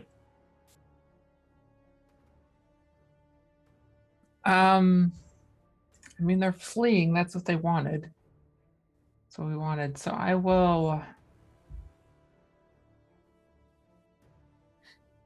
I'll start looking around, checking my friends to see if they're hurt. I will look in confusion, like, where did Bass go? Must have gotten distracted. All right. Dram. These giants are running away from you. What do you want to do? Did Dram see Bass go into this giant? I would say with a passive perception of 18, you probably did, yeah. So the eyes sort of go wide as they're now running, which is a good thing. But he also realizes, Bask is still inside. So stows away the short bow and will spend a whole turn sprinting after them 90 feet through the doorway. Baskin, eject now. All right. Bask, what do you want to do? You're in a giant's nose. Number 2. Oh, great. Well, this worked so well the first time, we're just going to do it again. And this time... I think this time we're going to do we're gonna do frost. That one didn't seem to like the frost. We'll be okay with that this time, and we'll do the old claw and kind of spiny little headbutt thing. All right, go ahead and roll it. Second. Ooh, did it roll the second? It did, and number 3. Yeah. 24, wow. 24, 23. Yep. All those are gonna do it. Oh. So that is 10 points of force damage and 20 points of frost damage. Okay. That's a good inside the nose hit. Plural. Nice. You're still in there. This giant's still up. You know what? Let's go ahead and I'll drop a key point and get one more in there, just for Okay. good measure. All right. Drop it and do that flurry. 21. Yep, that'll do it. All right. Another 1 point of force and 9 points of frost. Okay. I can live with that. All right. Wow. Good strikes. Jinx, what do you want to do? Well, the one I'm in, do I have any sense that maybe it's surrendered at all? You get the sense that this giant is not really at the point where it can make a decision to surrender. It's not fighting anymore at all. It is essentially frozen solid. Okay. We will exit and look for another ear to fly into. Okay. You can, as you fly up and out, you can see that there are 3 other giants that are leaving. They're about 90 feet away from where you are right now. Okay. And I can tell they are like running away, right? You can tell they're leaving, or at least going to the far end of the farm. But it looks like they are terror in their eyes. They're leaving. They're getting out of here. Okay. I will do an Eldritch Blast in their general direction, so just 2 bolts. But they're like warning shots to like,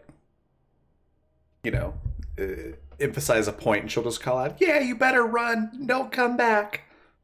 All right, as blasting them out of town. Heck yeah! As these giants just keep going, you can see that one of them starts to fumble at the gate as the other runs into them and just doesn't even worry about the gate. They just fling themselves up and over as they finally get the gate open, and all 3 of them run out. Or if anyone is looking, Lychee will still be flying around the head of one of them. Yes. And pestering any of them if anyone has noticed that. Yeah, Lychee has definitely done its job, flying overhead and doing some very good distractions. Now we're out of initiative. Baskin, however, you're still in the nose of this thing. What are you up to? Going to continue my rampage of destruction. Okay. You don't crawl into something's nose and expect for it to let you crawl out. It's kind of a, there's really no going back from this. Ram is also absolutely still chasing, Okay. if that's the case. Yeah. Yeah, Dram does know that Baskin is in this hill giant's face at the moment. And wow, yep, all those are going to hit. Let's go ahead and roll our damage for that. Yeah, this one we're going to go back to acid this time. All right. So that is so that is going to be 18 points of force damage and 27 points of acid damage. Baskin, describe to me what this looks like as you exude this acid inside of this thing's face. Hey, you're getting out. What's that look like? I think you just kind of see like maybe the giant stop and like scratch for a second, and then like kind of some acne starts to appear, and then claws just slowly appear out as the skin starts to sizzle and hiss, and then you see it just rip, and Lychee has not Lychee, Bask has dug his like mouth into the side of the nose and is tearing a chunk of flesh out, and the horns are just wreaking havoc, and like big mouthful of meat just flies out, hits the ground looking slightly surprised, and bolts the other direction. Okay. As you do, both these other giants are going to try and take a swing at you.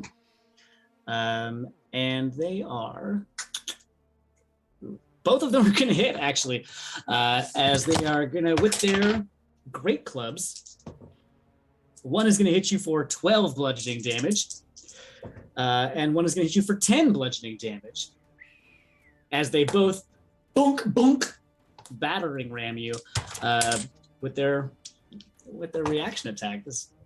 You're scampering away now, as they got you a little bit, and you leave one of these giants crumpled on the ground.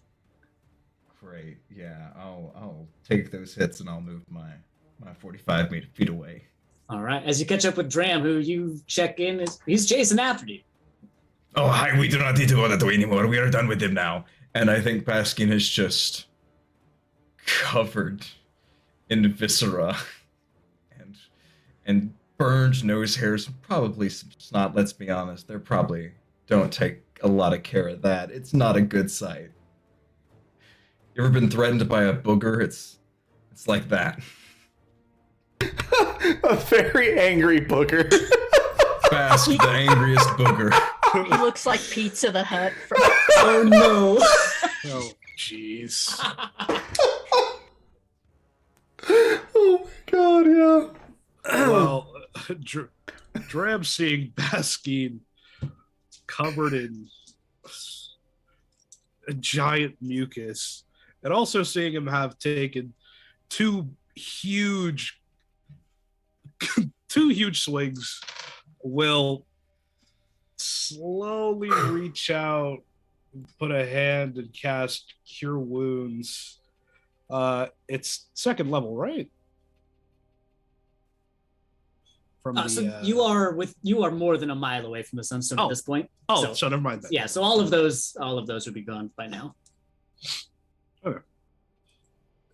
So instead of, we'll have that thought reach out and actually never mind. All right. Hover hand. Yeah. Oh, I can't. Oh man. That would have been nice though. As you see the other two giants just continue on over the hills, out of sight, out of view, as you all come back together at the front of this windmill. And you notice that the centaurs come up from behind you, and they just look at all of you, and Ahalo is the first to speak and says, well, we were going to do something, but it looked like, honestly, you had that more than handled. That was a learning experience for all of us, actually. That was unorthodox and impressive. This is going to be fun. I'm excited to see what else you guys can do. And you can see Little Mess and Narturo are also both just like stoked that they watched all of that happen. As Tess comes up and says, okay, you've proven yourself for sure. Maybe we have a chance to fix this after all, if we work together. We still have 2 farms. I don't know what your plan is.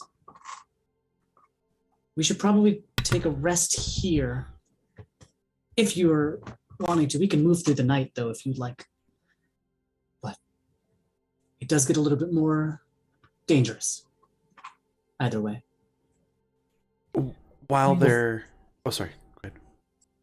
No, if you have... Just while they're talking, Jinx, it starts very quiet, like not enough to be disruptive or anything, but it just progressively gets louder as Jinx is sort of sitting there, sort of bouncing her hands on her knees, just going, dragon, dragon, dragon, dragon, dragon. clearly very excited to go fight the dragon. Or, Yeah. sorry, become friends with the dragon, and then Make friends with the dragon. maybe fight them.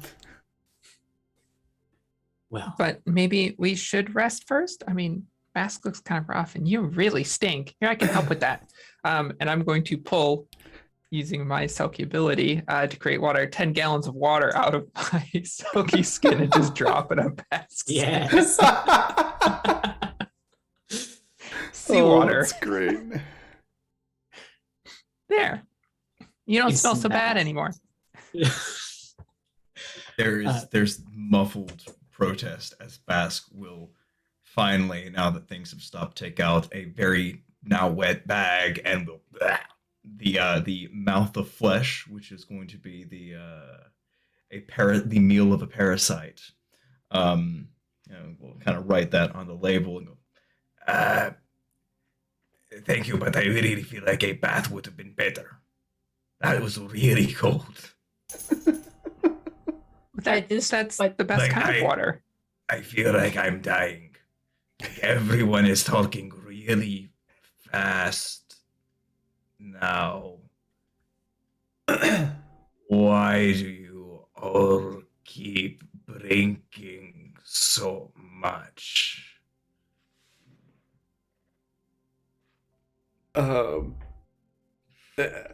Jinx will use Firebolt to like start a campfire for Bask, and then hand him the pitcher plant full of moonshine. Or I guess fill up a cup that's big, a little bit bigger than the pitcher plant, because it's still pretty tiny even for what it does. So yeah, moonshine and a campfire for Bask. By this point, Reverie has gotten as close as he can while still staying within range of the card, which should be fairly close. And if we do want to rest here for a while, our friend, and he kind of jerks his thumb towards the fire giant. Our friend stays out as long as I stay close enough to the card. Yeah, that's You true. know. You have a big fire giant just standing there. Standing guard. just existing. Acting as a fire giant does, looking menacingly around. Mhm. As Tess looks over at you all and says, "You're going to encounter the Gilded Glory. Well, we might need to step in on that one potentially as well. We'll see. But let's rest first. I think we'll need all the strength we can get. We're going to go ahead and take a break, and we'll come back to that when we come back. All right, we'll be right back.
Hello, we are back. Welcome back. So we've just gotten rid of all of the hill giants from Morris's farm, the eastern farm. Now, Morris had 4 farms originally. After stopping by the northern farm, he was told a little bit about the other 3 farms and how other entities in Nymphador had then taken over those vicinities in those areas. After chasing off the hill giants, some of which are still strewn about the area, 2 of which actually were able to leave.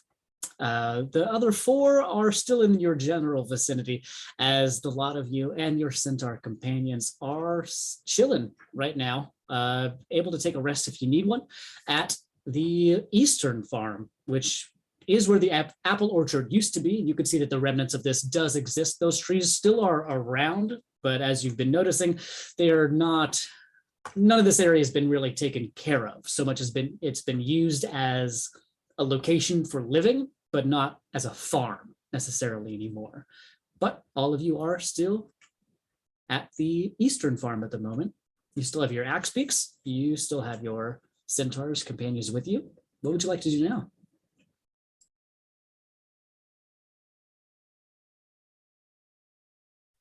I mean, I think a rest is good. Question is how long we rest. Yeah, so you have the option to just do a short if you'd like to. You have the option to do a long rest here as well. It is a little bit later in the evening at the moment, so you can kind of see that the sun is setting as far as what you would imagine it might look like here in Nymphador. You've been here for 2 days, roughly, and it does have a day-night cycle, whereas the day is very clear and open, skies bright blue normally, and the nighttime is also perfectly crystal clear. You can see so many stars up in the sky. Right now, it's reaching that dusk moment where you can start to see that there are some stars out in the sky, and it's getting a little bit darker. But by any means, the nighttime sky is still light enough where you can still see almost perfectly fine. So it is up to you. Now, if you travel through the night, probably need to rest somewhere else, but your choice. What would you like to do? I'm good either way. I would kind of like a bath. You just had one. I would like a bath that will not put me into hypothermia, that I can like sit and soak for a little while. Because yeah, that got the stuff off the top of my head, but I got the inside of their nose inside of my nose, and that's a really unique feeling. It's a very strange sensation.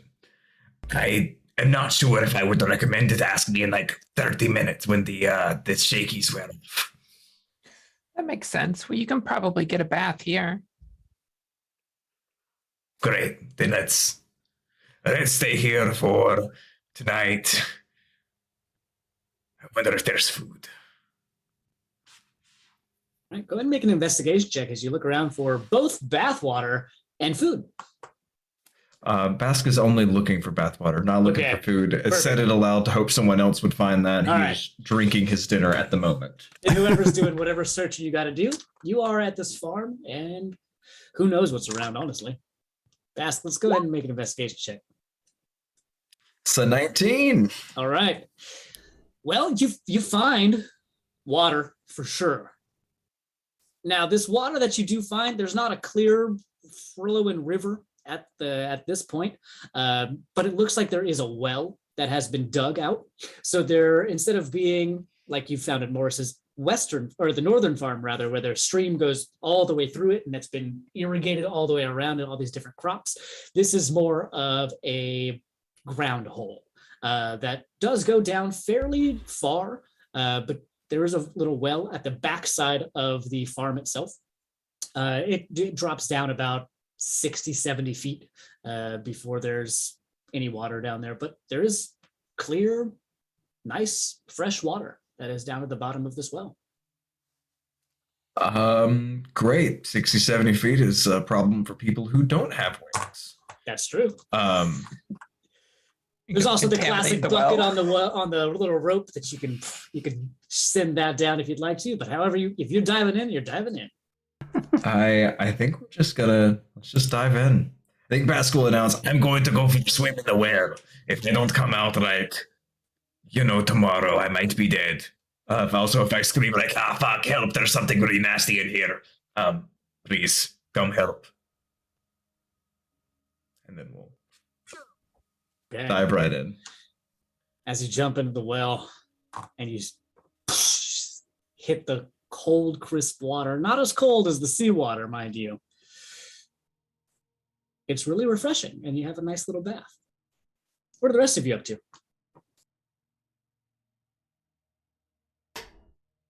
I guess Dram will look for food. Roll an investigation check as you look around for any food that might be available. Okay. Okay. Yeah. As you look around, the hill giants, they know how to eat. And they've left a lot of stuff around. You don't necessarily see the trees and the plants that these came from, but there are bunches and bunches of apples. There are a lot of other types of grains and plants, some of which has been used and some of which is pretty fresh. There's a lot of supplies here. It looks like they have been kind of making bread in a way. You find a couple of days old loaves. It doesn't look like anything's necessarily fresh, but they've been using this grain, using this flour that has been around at this mill. And yeah, you find that there's plenty of stuff actually for everybody. All right. I'll gather that and I guess pass it out if people are hungry. As the centaurs also take part, and they go on their own scavenging expedition and bring back a couple of things to add to the food as well. Yeah, Jinx will have some of the food. Mostly, she's just sitting, staring blankly ahead while moving what seems to be this little glowing bit of magic back and forth between two hands and quietly muttering to herself. Okay. As you all settle down for the evening, unless you're doing something else. Everyone, No, I'll take out? some of the food as well. Does Basque stay in the well the whole night? No, Basque is in there for like long enough, about 5 minutes longer than he's actually enjoying it, and just like didn't want to be seen getting into a bath and like getting out 5 minutes later. Like that's not really a bath. So no, he'll just hang around in there for a bit and be unpleasant for a little while, then scutter back up. Maybe half an hour or so later. Okay. During that 30 minutes, I'm eating. I'm also giving food to the familiars of the party, making sure they eat as well. And then waiting for Bass to be done. And then when he's done, I'll just kind of pass him as he's coming out of the well, and I'll flip my hood up from my seal skin as I kind of dive over the edge, just down into the water. Once I'm down there, I'll shift back more momentarily and use shape water to freeze some of it, like these chunks of ice in the well, and then I'll put my seal skin back on and just kind of enjoy the kind of cold water. All right, awesome.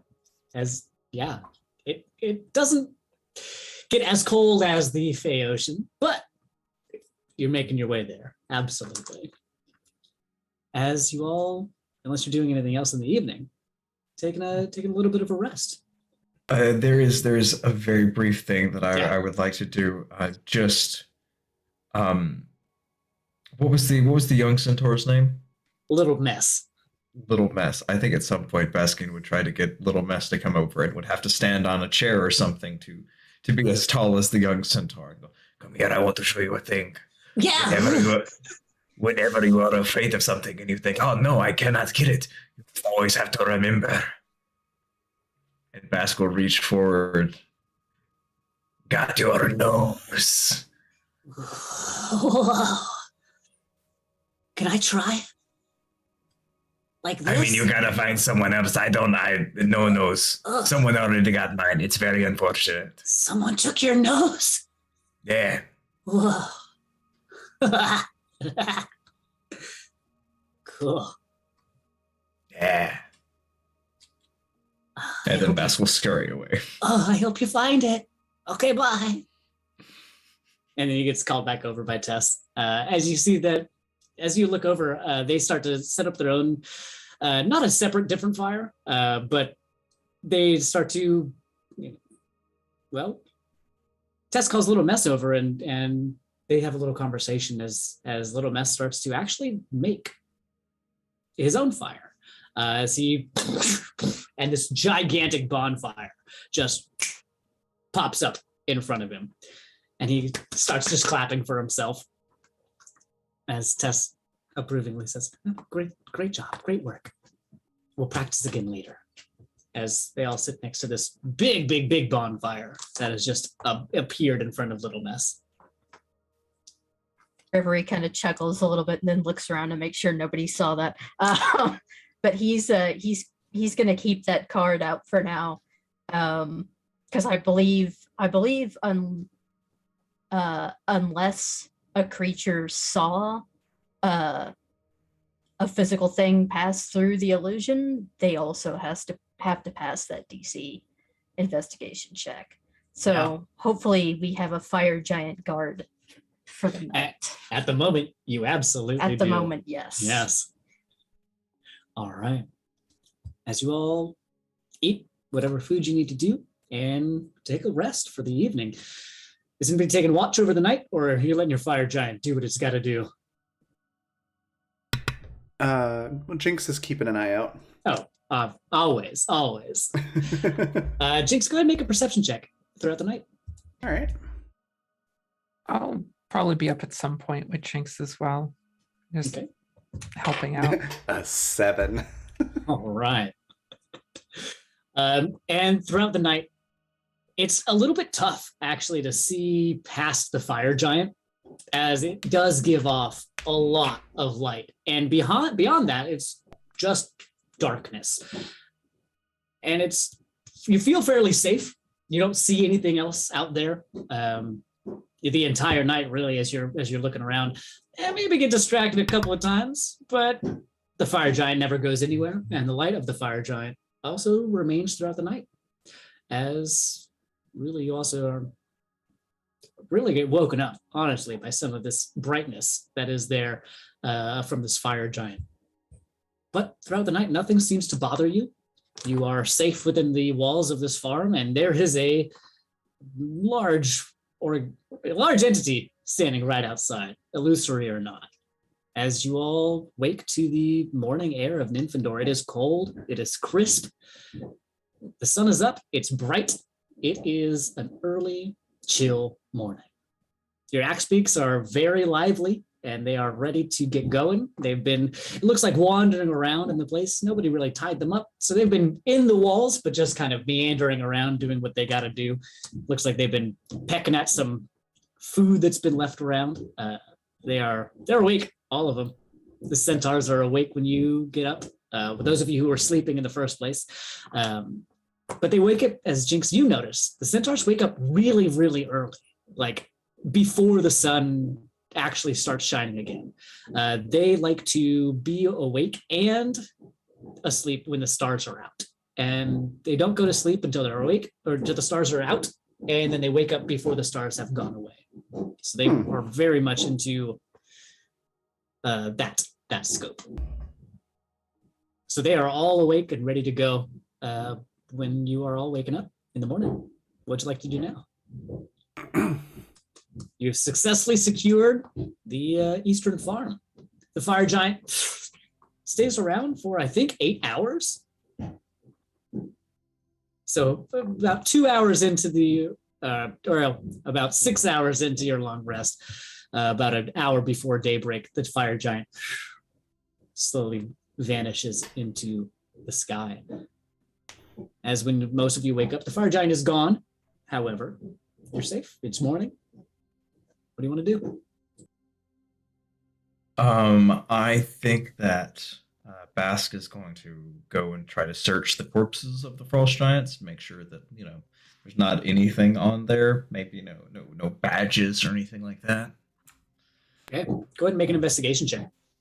Yeah, will do. 19. All right. You check out all there's only 3, no, there's 4 if you are actually be going out to where you got your last kill. But as far as the 3 that are there, they each have a very big great club, which is about 2 or 3 of yous. So it's fairly big. As you search the first one that's outside frozen, you don't see anything really in there. The one that is knocked out, well, the one that is on the ground inside of the farm walls itself, as you dive into the pockets of that thing, you actually can pick up a handful of these little rocks. It looks like they had the equivalent of, for them, what would be pocket sand, and for you would be actual rocks. So you have, let's roll this. You got 4 of those little tiny glowing rocks from inside of their pockets. Oh, sick. That's super cool. Yeah. So for each of those, you can throw them, and they can be thrown about 30 feet. And even if on a hit, it would deal 1d4 damage, and then it would explode for a 1d6 damage. Super cool. Super cool. Okay. So you got 4 of those. Yeah. 4 of them. Cool. I think that will be most of Basque Morning, but any of the folks with higher perception checks might notice that Basque smells very strongly of frankincense, juniper, and patchouli today. All right. It's a good smell Reveries. combination, yeah. Revery's gonna go collect that card. It doesn't have an image on it anymore, but he doesn't want to take the risk of, somebody who actually knows something about that sort of thing happening upon the card. And he kind of slips it into another pouch separate from the rest of the deck, and he's already eaten breakfast and given his axe beak and apple, and is going to check the farm for any other supplies that might be useful. Specifically, we're still lacking flasks of oil from the ones he threw at that werewolf. So if you can find any of those or anything like, rope or other tools or weapons that are usable. Yeah, sure. Go ahead and make an investigation check as you give a search around the premises for anything that might be useful. Nat 1. Woof. Well, That's my payback for that fire giant. there's no weapons. There's not really any rope. There's a bunch of apples. You can take those with you. Well, how do you like them apples? Might as well take a couple. Good snack for the road. All right. You can fill up your bag with apples. A couple of them. Good snack for the axe beak too. Exactly. They love the apples. And you can actually tell that the axe beaks are stoked to be back because there are the apples. And they're very much, they're so into the apples right now. They're not really leaving the bunches alone, right? As you grab a few of them, put them in your bag. Jinx is just drinking coffee out of the pitcher plant, which she's used prestidigitation to sweeten to the point of being coffee syrup. Wonderful. And so she's just hyper on that and is buzzing around, bugging everyone, being like, "Let's go! We gotta go see the dragon! Come on, let's go! All right. Dram, as he finishes his long rest, will use Whispers of the Grave to trade his phantom proficiency in investigation for phantom proficiency in survival. Okay. Awesome. So no more investigating. Bye-bye. That's okay. If you're still the one with the map, might not be the worst play. All right. And when you're ready to go, as the one with the map, Dram, go ahead and make me another survival check. With advantage if you're asking for the help of the centaurs. Absolutely. Immediately. Little help here, Tess. Little help. Oh, Ahala. And then Ahala goes over and starts to point you in the right direction. 14. As Hollow goes over, he's like, well, I'll be honest, I haven't been to this one before, but I know it's that general direction. Let's go. Don't worry, we'll figure it out together. I'm sure we will. And And Dre you- will lead the way. Okay. As you and Ahalo are heading off, and everyone jumps on your axe peaks and heads in the southern direction of Nymphindor. As you travel the next couple of hours, there's bright sun, and it warms up a little bit. It goes from being a very crisp, chill morning to being a very hot day. As the sun starts to become really, really bright and blinding. Over the hillside, you see the pink rolling ball of one of those many tumbleweeds of Nymphindor. As you, well, what do you do as you see the pink tumbleweed over there? I don't know about the tumbleweed, but since it is so hot, I'm running ice cold water back and forth, like across my shoulders and neck to keep myself Nice. cool using shape water. Reverie doesn't Alright. say anything, but he kind of looks at the tumbleweed and goes, passing by. um, are there like I guess for relative to Jinx, are there rocks on the road, or I guess pebbles would be more like the right size for everybody else? So there's not really a road necessarily where you all are right now. You're kind of moving through the grass, but there's definitely like pebbles and rocks around if you're looking Okay. for something like that. Yeah. Yeah, Jinx is gonna grab a few and use Ray of Frost on them to get them cold. Okay. And then, yeah, just like stick those in her pockets and like have one on the back of her neck that she's just holding there, and we'll like, occasionally re-cool them down with Ray of Frost to stay cool. Okay. Perfect. And Dram, as you look over and you see this big pink tumbleweed that you've interacted with a little bit before, you notice that there's a person or a figure standing pretty close to it, and they look like they're working on it or touching it or doing something with it. I really wouldn't do that. As you yell this out, they look up at you and say, "Huh?" As they keep doing what they're. It's not friendly. Oh no, they're fine. It's fine. It's fine. As it, they're you can't quite. You're not close enough to see really what they're up to, but they are kind of working at this thing. Is it fine? Is it? Trev just and starts walking over. Reverie kind of looks at Jinx and hey, can you see what they're doing through that those fancy lenses of yours?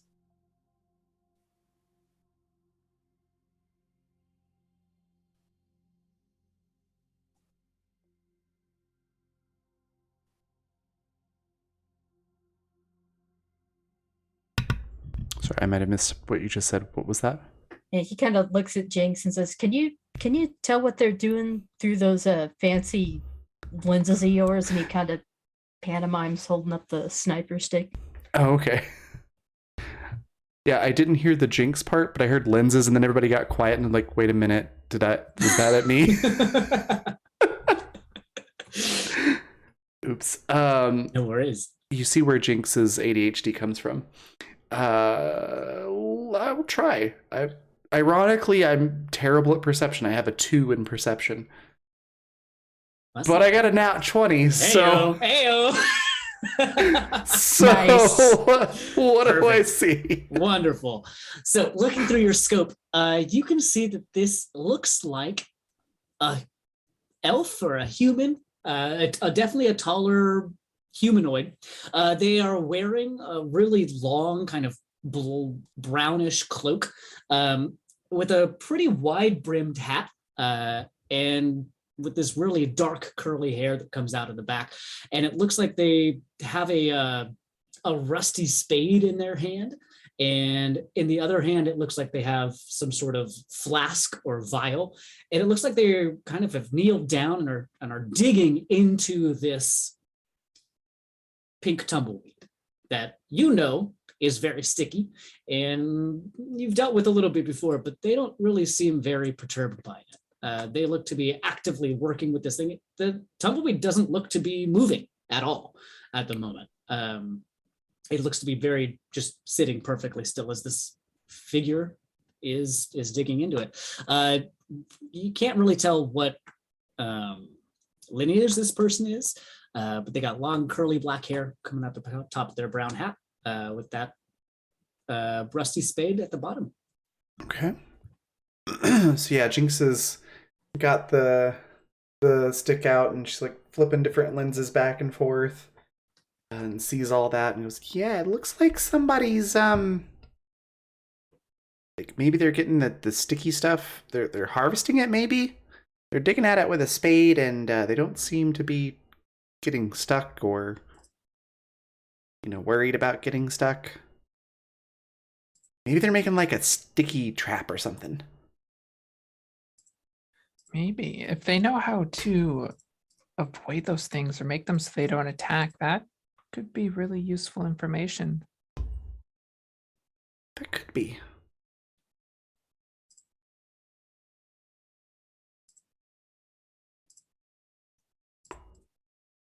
So Dreb was walking over before this discovery was made. Okay.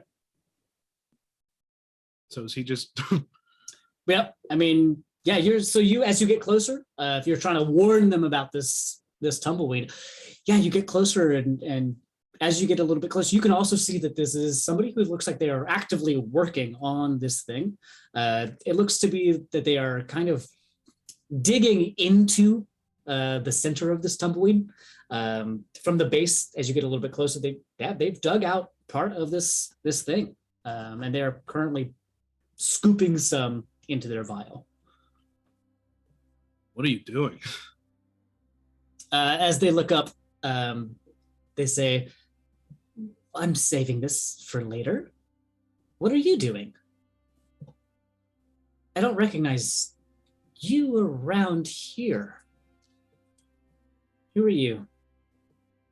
I'm Dreb. I'm not from around here, and I'm just passing through. I see. Should I be wary of you? Me? Yes, you. No.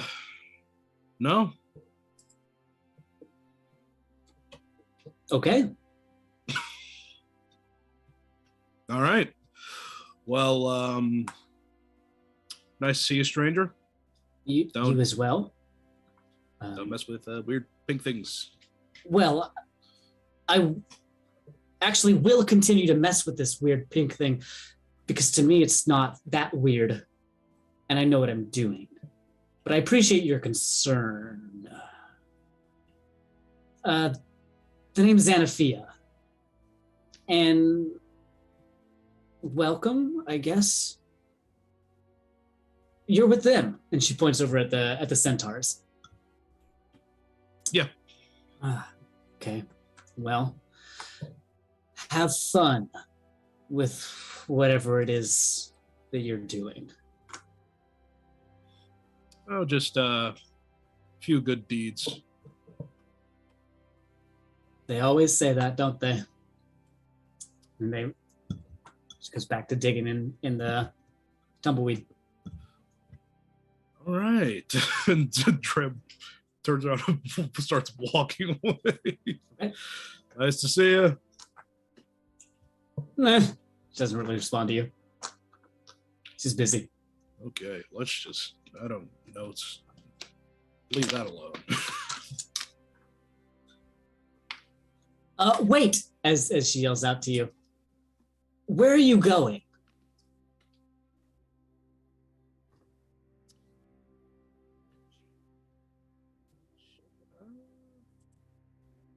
To a farm. Which farm would that be?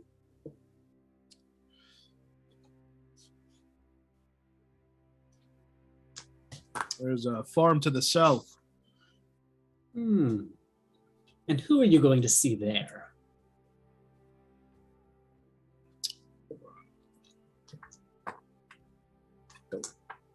I don't remember the dragon's name. You didn't really get a name. Oh, we're off to see the wizard. Huh. Well, I don't know of any wizards that live down there. But things have been changing, haven't they? There might very well be some wizards there now. And that's why we have this. And she gestures to the thing in her hand. Uh-huh. What is it? What are you meant to be doing with that anyway? Ah, magic. Okay, I see I was the wrong person to have this conversation. Ruli? Yeah, I would have been approaching. I think it's probably about Okay, now. yeah, it's all of you. They want to interrupt. Yeah, it's about now I get up. Hi there. Hello. And who are you? I'm Dram's friend, Ruli. Ah, you're also not from here. Not None from of here, you no. are. Are you from here? How are you? How do you handle with the pink balls so well? They're not sticking to you and they're not attacking you. There's not a bunch of them coming. How do you do that? Well, you need to be very careful and not reveal your secrets to just anybody.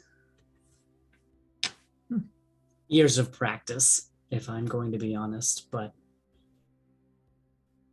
I wouldn't recommend it for anybody else.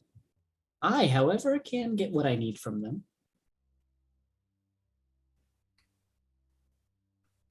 Well, what are you doing here? Is something that I am much more interested in. Here? We're just passing through. This is just on the Here. way. On the way from where to where? Oh, passing through, not revealing our secrets, maybe. And you, what's your name? It's a secret. Hmm. And Reverie just has See. this little grin on his face, like he knows exactly what he's doing, and he doesn't care. He doesn't care that this person knows. Well then I suppose we're done here, huh? Oh, come on, all in good fun. Oh, if it's good fun. No, I'll save that. Well, what's your name? My name? Well, my name is Xenophia. Welcome to my, I can't say that. Welcome to this hill that I'm on also. Oh, it is wonderful to meet you. Indeed. Hello, I am Baskin. I am a envoy from Ahib. Yeah, I figured if no one else would, I would introduce myself at least. It is nice to meet you. I hope do not throw that sticky shit at us. You say you're from Ahib. Yes. Tell me about that. How is that? Well- What is that like? Who do you know? Well, I have already unfortunately given you information for free, and so further would only compromise my position in further business arrangements. So I think that I will, having given you the little sample taster, I will respectfully decline until there is more back and forth, you know. Very well. I will answer one of yours after you answer one of mine. Well, okay. You said what's it like? It's kind of you ever looked at a painting that's like only like really, really dark blue and black and purple and really, really, really, really dark green? It's kind of like that, where yeah, if you like really take the time to stop and to look at it, yeah, you see the really pretty shit. Like there's a very nice indigo tree, and oh, look at this wonderful little super dark navy alligator. They're just waiting to not eat me. But if you don't really take the time to look at it, it just looks like a soulless abyss that will eat you. But there are really good smells there sometimes appear, and the other times they are really bad. Sometimes they exist at the same place. It depends on what died in what pond. I see. It sounds exciting. Everything is always changing and new. And a lot of decomposition, it sounds like. Oh yeah, things rot all the time. It's almost like almost everything there is like rotting, or it's like, hey, I'm going to be rotting really soon. I'm just not aware of it yet. Wonderful. Well, thank you for your insight. Jinx is just fry squinting at this person so hard the entire time. So it's And they catch you doing that, and they just squint right back at you. And you. Tell me about you. No, I believe we are owed a question before you get anything else, right? We'll get there. Jinx will fly up to them and reach her hand out to like shake their hand. Of course. And assuming they touch Jinx's hand, I'm going to use Heart Sight. Uh-huh. So you touch a creature and magically know the creature's current emotional state. If they fail a DC 10 Charisma saving throw, you also know the creature's alignment. And then Celestials, Fiends, and Undead automatically fail the saving throw. Okay. What saving throw is that again? Charisma. Charisma. It's DC 10, so Okay. They succeeded. not surprised. Yeah. And actually, as you shake their finger, as that's about as much as you can grasp, it looks smooth and pretty. And as you touch it, it's kind of like rough. And you can feel that there's a jagged fingernail kind of that you're touching a little bit. Mm-hmm. But it doesn't look like it. Interesting. And then what's their emotional state? Their emotional state is calm at the moment. Okay. And yeah, Jinx will just shake the finger, I guess. And still squinting a little bit, it's like, I'm Jinx. Nice to meet you. Yes. It is something, isn't it? Well, welcome in. If I can interest you in this, maybe. I have many questions for you. And we'll come back to that when we come back next week. This is 8 o'clock. Or 9 o'clock. It's time. Awesome. And then we're going to pause there for this evening. Oh, that's great. I'm excited to figure out who this person is next week. Yeah, Zan over there. I'm trying to decide whether or not Ruli will blow everything because she just wants to make another friend. Hey, Doc, good to see you. Dr. Alejandro there in chat. Oh, welcome in, welcome in. Oh, that was great. We're going to raid here shortly, but before we do, I'm going to give everybody a chance to say what their favorite part was, where we can find them, and all that good stuff. And we'll start with, go reverse order from how we did intro. So Andy, we'll start with you. What was your favorite part? Where can folks find you? And anything you want to share or plug or anything like that? Oh, man. This was fun. I think my favorite part, there were so many really, really good things that happened, specifically the Hill Giant fight. There were so many clutch moves that happened. I think the Fire Giant happening was probably like so sweet. I think that was probably one of my favorite parts. There's so many really cool things that happen in that fight, though. Oh, good stuff. I really like your guys' battle tactics. You're manipulating everything and teleporting everyone and making them fight each other, and that's fantastic. Fantastic. I'm really into the fights that we have. Besides that, where you can find me, I'm on Twitter at Martinez Tweets. I am on Twitch at Martinez Streams. I have a couple of other projects that I'm in the works of, but we'll talk about those when we actually get there. For now, you can find me for sure here next week, every Tuesday, that we are streaming this game.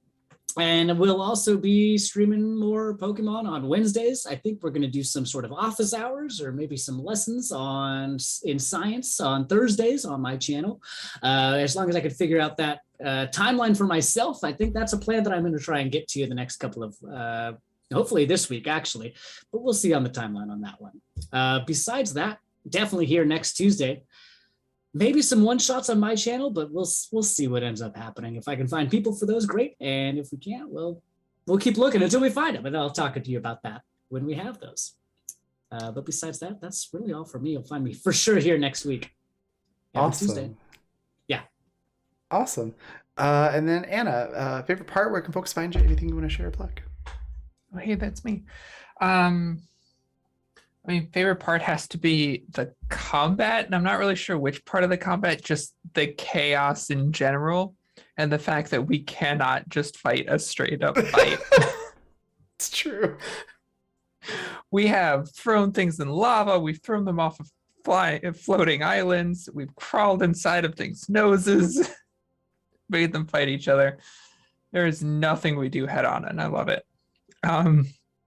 But yeah, I'm Anna, aka Archival Dust Bunny most places on the internet, queer and trans advocate, museum worker, and TTRPG streamer and podcaster. If any of that sounds interesting, you can find me on Twitter at Archival Dust Bun.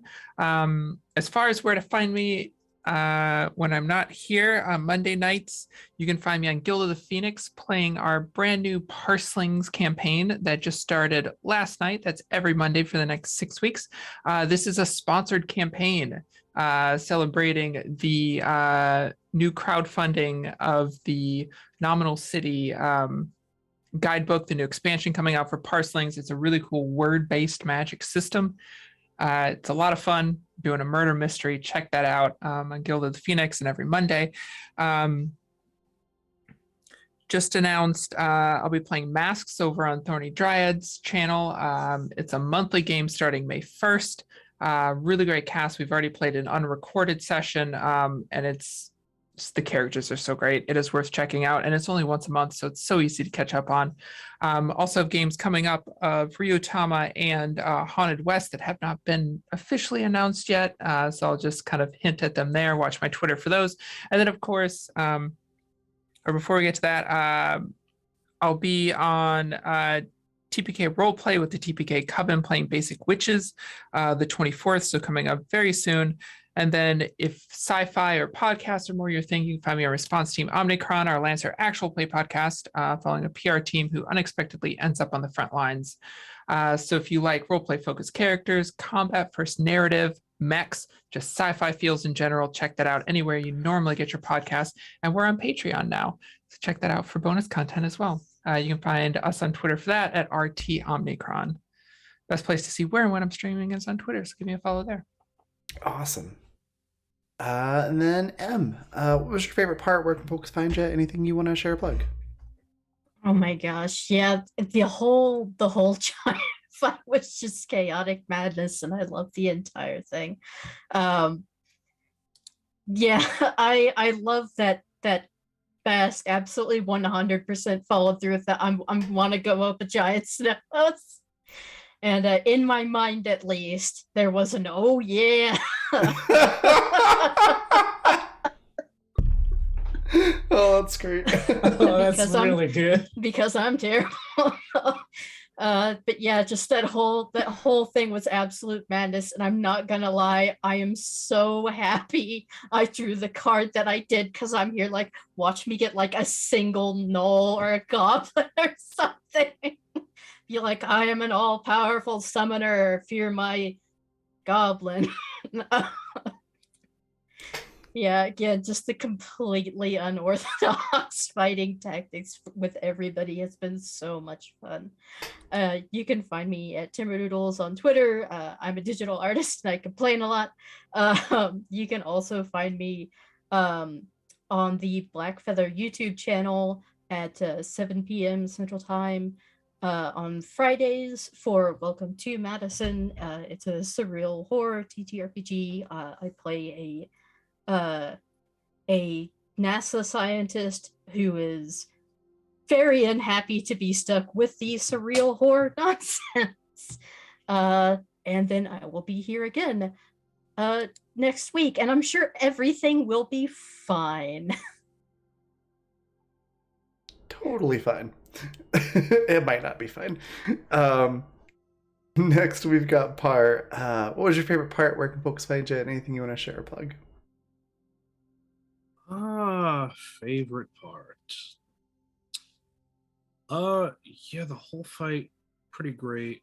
I think moment that takes it for me though, probably twin spelled enemies abound. Because it's definitely a spell I've seen, but I haven't seen used yet. And to see it used for the first time, in my experience, and it be so well, was great. I really dug that. And also just Bask and then really destroying whatever thought I had in my head of what I would do in this combat back to back. I was like, yeah, I'm gonna get close and personal, and me and Basker is like gonna do this together, and then he goes in the nose. And I'm like, okay, I'm gonna stay away from that. No, thank you. And then I'm like, all right, I'm gonna shoot the one that has Bask in it, and we're gonna take this down together. And then Ruli throws an ice ball and freezes them solid. So I I just loved it. I loved it all. It was great combat. It was a great time. You can find me here again next week on Tuesday for this wonderful campaign and all these wonderful people that I play with.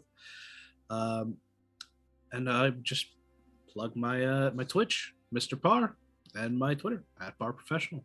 And I think that's me wrapped. All right. And then Zan, favorite part? Where can folks find you? Anything you want to share or plug? Yeah, so favorite part. I mean, obviously the combat as a whole was wonderful, and I don't think I've been on Black Feather Guild for a hot minute now, and I don't think I've ever heard a universal like chorus of, "Oh yeah, no, the combat was the best part of this whole game," but it definitely was. But there was a moment right at the beginning of like right before we really knew we were in combat. Like we had gotten the rock, and it's like, all right, well. Maybe we are, maybe we aren't. Like Bask was talking shit at the farm, but maybe I was just talking shit and less of a plan. And then suddenly everyone was charging in, and Bask is at the second to the last initiative order, and it's like, well, okay, guess I talk shit too much, and it was a great resolution it was a great resignation to go into the fight with. And as for me, I'm Zan, or Insanity TTRPG in most places. I do professional GMing work as well as therapeutic GMing work. I also create homebrew content for a few games, and I'm working on a few games myself right now. So stay tuned on those. I'm starting to try to release something creative on Wednesdays in some form or fashion. So hang around Twitter tomorrow, and we'll see if something happens. You can also catch me over on a Tactics channel from time to time. It seems like we're going to have something coming up in the works pretty soon. And you can also find me over on the Faustian Nonsense Network, where I have a role in their upcoming podcast of Super Suits about superheroes and the lawyers that protect them, where I am still a lizard, but am much, much sexier. But yeah, that's my whole thing. That's me, all the places. Amazing. And yeah, I think you're right. It's like we get combat in some games here and there, and it's fun. But yeah, I don't remember another time where like universally we've all been like that combat was the best thing about the session. So yeah, it's great. And same, that's my favorite part, the giant fight. Both Zan going up the nose and then me going like, hey, that's true. I'll do the ear. And then having the combat in such a way that I didn't feel like I had to do damage. So it wasn't like, well, if I don't do damage this turn, then we're going to die, or, it's not going to be, very effective or whatever.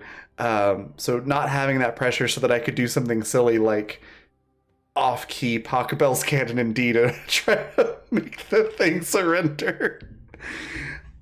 Absolutely loved that. I love being able to be chaotic. So that was, it was just so much fun.